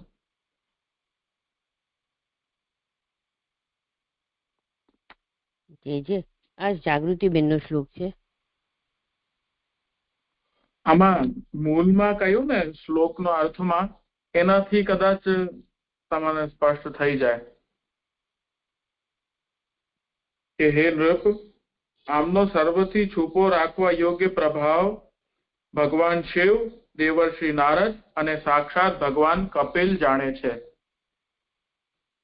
જી લાલનજી, હા એ તો ખબર પડી, પણ આમાં પછી જે કહ્યું ને કે ઈશ્વરને ગૌણ માને ને પ્રકૃતિ પુરુષને મુખ્ય માને, તો કપિલને કેવી રીતે સમજવાનું એમ? અને પછી આ ત્રણેય જે આપેલા છે એ સાત્વિક, રાજસ અને તામસ તરીકે પ્રસિદ્ધ છે. જેમ શિવજી તામસ તરીકે છે, કપિલ રાજસ છે, નારદ છે સાત્વિક છે, તેમ છતાં પણ આ બધા ઘણા ગુણાતીત છે. એટલે સાત્વિકેશુ, રાજસેશુ, તામસેશુ ગુણાતીતત્વેન ઉક્તા ત્રય એવ જાનંતિ. આ ત્રણે સાત્વિક, રાજસ, તામસ હોવા છતાં પણ ગુણાતીત કહેવાયા છે. અને ભગવાનના પ્રભાવને આ ત્રણે જ જાણે છે. જી જય સ્પષ્ટ. દંડવત પ્રણામ જય. જી આગળનો શ્લોક કરું છું, 22મો શ્લોકની ઉત્તાનિકા. તેથી આ ભગવાન જ સર્વનું ભક્ષણ કરનાર છે. તેમને તમે જાણતા ન હોવાથી તેમની સાથે એવો વ્યવહાર કર્યો એમ કહ્યું. ત્યારે ભય અને ભગવાન સેવા ન કરી શકાય તેવા જણાયા. તે કાઢી નાખવા નીચેનો શ્લોક કહે છે. એટલે ભગવાન સર્વનું ભક્ષણ કરનાર છે. એટલે જ્યારે અહીં મહાભારતના યુદ્ધમાં ભગવાને જે પણ કંઈ કર્યું અને અર્જુનને કહ્યું કે તું યુદ્ધ કર, અને જે બી નરસંહાર થયો, તો તેના એવા પ્રભુનું રૂપ જોઈને બધાને તેમનાથી ભય થાય છે. અને એવા ભગવાનની કેવી રીતે સેવા કરી શકાય? તો એવો જો કોઈની શંકા થાય તો એ કાઢી નાખવા માટે નીચેનો શ્લોક કહે છે. તથા એકાંત ભક્તેષુ પશ્ય ભૂપાનુકંપિતમ યેન મેષુ સત્ય જતઃ સાક્ષાત કૃષ્ણો દર્શનમ આગતઃ. છતાં પણ હે ભૂપ, અનન્ય ભક્તો ઉપરની તેમની કૃપા જો, કારણ કે હું પ્રાણ તજુ છું ત્યારે સાક્ષાત શ્રી કૃષ્ણે મને દર્શન આપ્યા. સુબોધિનીજી, જો કે એવા જ છે છતાં પણ તેમનામાં એક અસાધારણ ગુણ ભક્ત ઉપરની કૃપા રૂપ છે, જે તે ભજન કરવા યોગ્ય હોવાનું કારણ અને ભય ન રાખવાનું કારણ છે. અને તે ગુણના કોઈ સમય અભાવ થતો નથી અને તે સદા ફલ આપનારો છે. એટલે હવે ભીષ્મજી કહી રહ્યા છે કે ભગવાન એવા જ છે, પણ તેમનામાં એક અસાધારણ ગુણ છે કે ભક્ત વત્સલ છે, ભક્તની ઉપર કૃપા કરનારા છે. અને એમની કૃપા કરનારા છે, તેથી એ ભજન કરવા યોગ્ય હોવાનું કારણ બને છે. અને તે તેમની પર ભય પણ નથી રાખવાનો એ બી કારણ છે.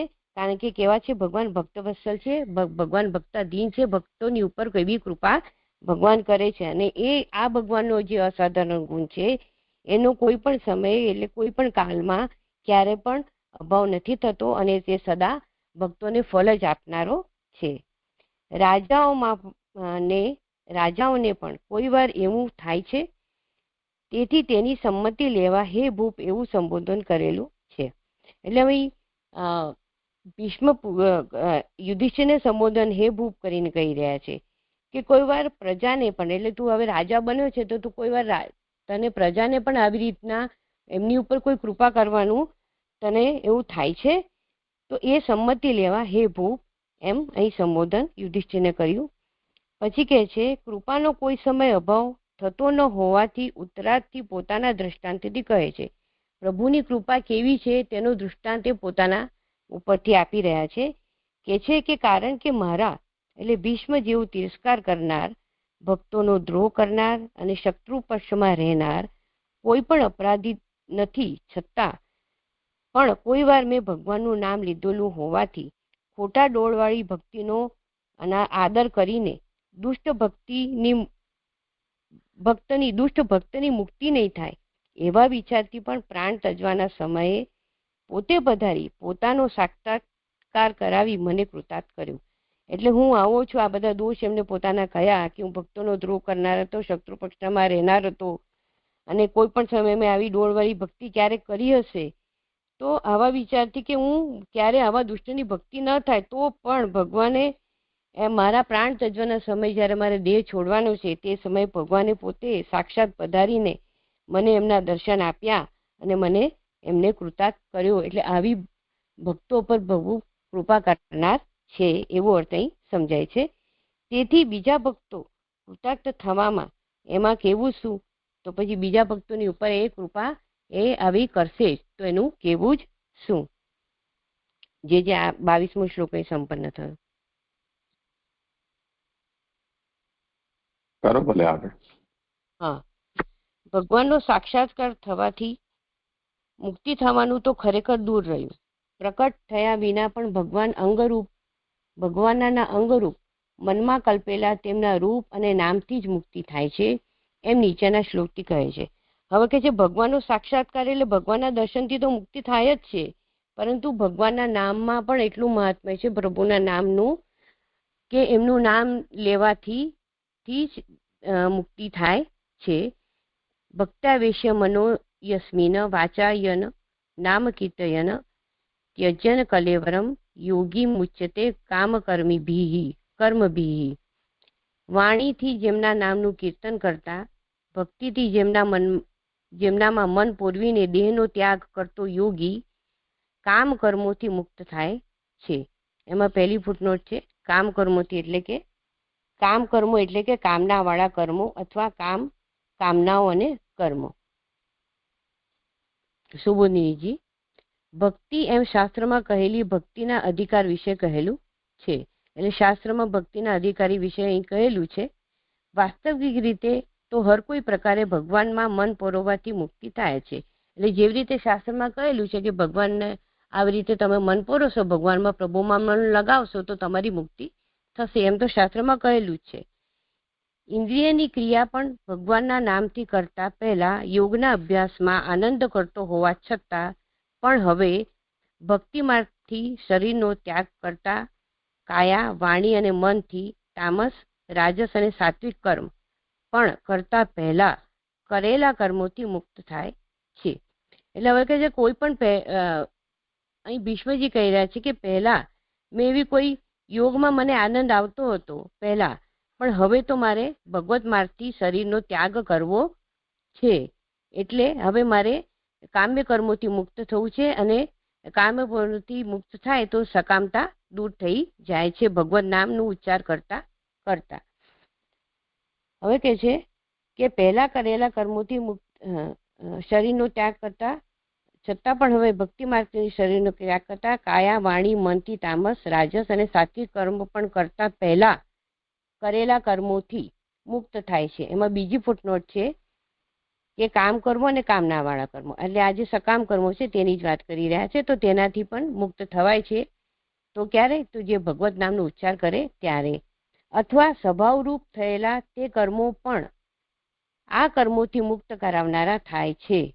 એમાં ત્રીજી ફૂટનોટ છે તે કર્મો એટલે કામ્ય કર્મો, અને આ કર્મોથી એટલે ચોથી ફૂટનોટ છે કે આ કર્મો એટલે કે વાણીથી ભગવાનનું નામ લેવા રૂપ રાજસ, ભક્તિથી તેમનામાં મન પૂરવા રૂપ સાત્વિક અને દેહનો ત્યાગ કરવા રૂપ તામસ કર્મો. એટલે આવા કામ કર્મોથી મુક્ત થવાય. એમની સકામતા ક્યારે મુક્ત થશે? તો જ્યારે ભગવત નામનું ઉચ્ચાર લેશે, ભગવાનમાં મન પરોવશે તો એમનું કામના દૂર થશે. એટલે આ શ્લોકમાં મુખ્ય આશય જે મને એમ સમજાયો કે કામ્ય કર્મોથી મુક્ત થાય છે ભગવાન લેવાથી, ભગવત નામ લેવાથી, અને આ જે કામ કર્મોથી થતું જે ફળ છે તેનાથી પણ મુક્ત થઈ જાય છે. એટલે કામનું કલેવર એ છોડે છે, અને જે પુણ્ય આદિથી આ જે કામ્ય કર્મોથી જે પુણ્ય કે પાપનું ફળ જે મળે છે એનાથી પણ એ મુક્ત થઈ જાય છે અને એની સકામતા દૂર થઈ જાય છે. એટલે જે અને બે અહીં વાત કહી કે કાયાથી થતા અને કાયિક, વાચિક અને મનથી થતા જે કર્મો છે, તો જો ભગવત નામનું ઉચ્ચાર લેશે તો એને આ જે કર્મો છે એને ભગવત સંબંધ થતા સંબંધ થતા કર્મો બી એને નડતા નથી, કારણ કે એને એમાં એ ભગવત સંબંધ થયો છે. ભગવત નામનું ઉચ્ચાર લેવાથી ભગવત સંબંધ થયો છે, તેથી આ કર્મો બી એને નડતા નથી. એમ અહીં સમજમાં આવે છે અને ફળથી પણ સમજાય છે. અને આવી રીતે બે રીતે અહીં મને એવું સમજાઈ રહ્યું છે. એટલે આવી રીતે કહ્યું મેં. અહીં આ શ્લોક અહીં 23મો સંપૂર્ણ થાય છે. આગળ કરું? હા, કરો. હા, એવી રીતે ભજન કરવા યોગ્ય ભગવાનના ગુણો કહીને પોતામાં મનથી ભગવાનની મૂર્તિની કલ્પના કરવાની શક્તિ ન હોવાથી છેવટે શ્વાસ સુધી ભગવાન ક્યાં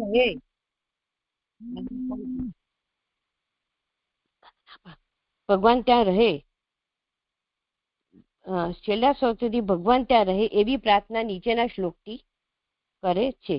એટલે આવી રીતે ભગવાનના ગુણો કયા અને ભગવાનના ભજન કરવા યોગ્ય જે ગુણો કયા, અને અહીં ભીષ્મ કહી રહ્યા છે કે હવે છેલ્લા સમય જ્યારે બાણશૈયા પર છે તો ત્યારે તઈ એવી મૂર્તિની કલ્પના કરવાની એમનામાં શક્તિ નથી, તો હવે ભગવાન એમની સામે રહીને એમને દર્શન આપે એવી પ્રાર્થના એ કરી રહ્યા છે.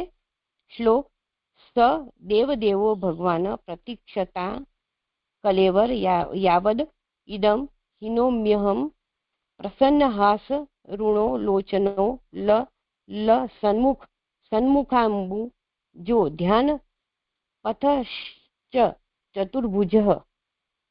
હું આ દેહનો ત્યાગ કરું ત્યાં સુધી પ્રસન્ન હાસ્ય અને લાલ નયનોથી શોભતા મુખ કમળવાળા ધ્યાનથી જણાતા ચાર ભુજાવાળા તે દેવોના દેવ ભગવાન રોકાવ. સુબોધિનીજી, મારી ઉપર કૃપાનું માત્ર આ સમયની ભક્તિ જ નહીં પણ બીજું પણ કારણ છે. કારણ કે વસુ વગેરે દેવોના તે સદા પૂજ્ય છે. એટલે ભગવાનને ભીષ્મજી ભગવાનને એમ કહી રહે છે કે આપ મારી પર કૃપા કરો. તો એનું કારણ શું છે કે એનું એક કારણ એ છે કે મારી ભક્તિ, અને બીજું એક કારણ એ છે કે હું વસુ છું અને વસુ આપને પ્રિય છે. તેથી તે દેવોને એટલે આપને બી સદા હું પ્રિય છું એવી વાત કહી રહ્યા છે. વળી ભગવાન હોવાથી પોતાથી જ પૂર્ણ છે. હું જ્યારે મારું આ શરીર તજું ત્યાં સુધી તે રોકાવ, પરંતુ તે દરમિયાન મારું શરીર લઈ પોતાની અંદર સમાવી ન લો અથવા મને હણો નહીં. એટલે મારું શરીર આ લેશો અને મને પોતાની અંદર સમાવશો ના, મને હણશો પણ ના. કેમ? કારણ કે મારે તો આપના દર્શન અંત સમય કરવા છે, એટલે આપના સાક્ષાત્કાર કરવા છે. તેથી આપ અહીં રોકાવો. જ્યારે હું દેહ જ ઉતારે આપ મારી સામે રહો. આ એટલે જીર્ણ થયેલ હું શબ્દથી ઈચ્છા થાય ત્યારે શરીર તજવાની શક્તિ કહેલી છે. એટલે જ્યારે એમને ઈચ્છા મૃત્યુનું વરદાન છે, એટલે જ્યારે હું આ શરીર ત્યજું ત્યાંની વાત કહેલી છે. જેઓ મને જેમ ભજે છે તેમને હું તે જ પ્રમાણે ભજું છું. ભગવદ્ ગીતાના 4થા અધ્યાયના 11મા શ્લોકમાં એ વાક્ય પ્રમાણે ન રોકાવ. એટલે ભગવાન અહીં ભીષ્મજી આ પ્રાર્થના કરી રહ્યા છે કે પહેલાનું આપ મારું જે હતું કે હું ગંગાનો પુત્ર હતો, કે મેં એવી કોઈ પ્રતિજ્ઞા લીધી હતી કે હું સત્યના પક્ષમાં હતો, તો જે આપનું જે સર્વસામાન્ય જે વચન છે, જે ગીતામાં આપે કહ્યું કે જે મને જે રીતે ભજે છે એ રીતે હું એને એ પ્રમાણે ભજું છું, તે હવે બધું આપ ભૂલી જાઓ. પરંતુ હવે આપ અહીં એ પ્રમાણે નહીં પણ આપ અહીં રોકાઓ. કેમ? પ્રસન્ન હાસ્ય અને લાલ નયનો તેનાથી શોભતું છે મુખ કમલ જેમનું તેવા રહી રોકાઓ. એટલે આ પ્રસન્ન હાસ્ય સમય અને લાલ નયનો વાળા મુખ કમલ છે આપનું, તેવા મને આપ દર્શન આપો અને અહીં રોકાઓ. હાસ્ય પ્રસન્ન હોવાથી માયાથી મોહ નહીં થાય. પ્રભુનું હાસ્ય કેવું છે તે મોહ પમાડે તેવું છે, તેવું નહીં થાય. લોચનો લાલ હોવાથી મારા પાપનો નાશ કરશે. આપનું જે રૂપ છે એનું વર્ણન કરી રહ્યા છે. તો લોચનો લાલ હશે તો મારા પાપનો નાશ કરશે. તેઓનું પણ પ્રસન્ન વિશેષણ હોય ત્યારે મારામાં સર્વગુણ મુકાશે. એટલે સર્વગુણ એટલે હું પણ આપના જેવો ગુણો વાળો થવું એવી ઈચ્છા એમની છે.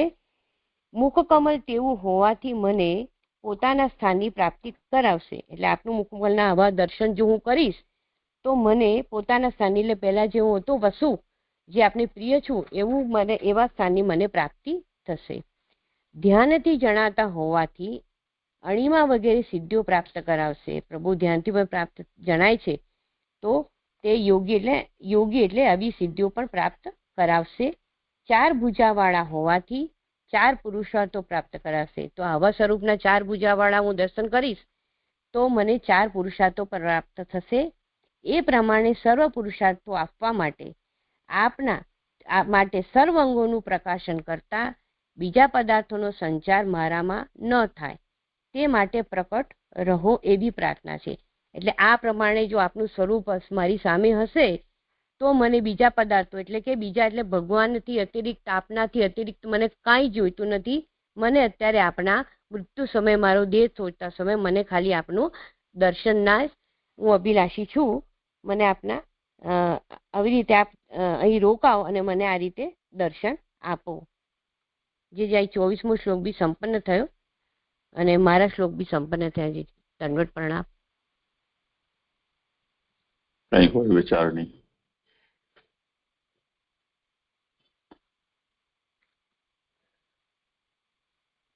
સારું, તો આજે સમય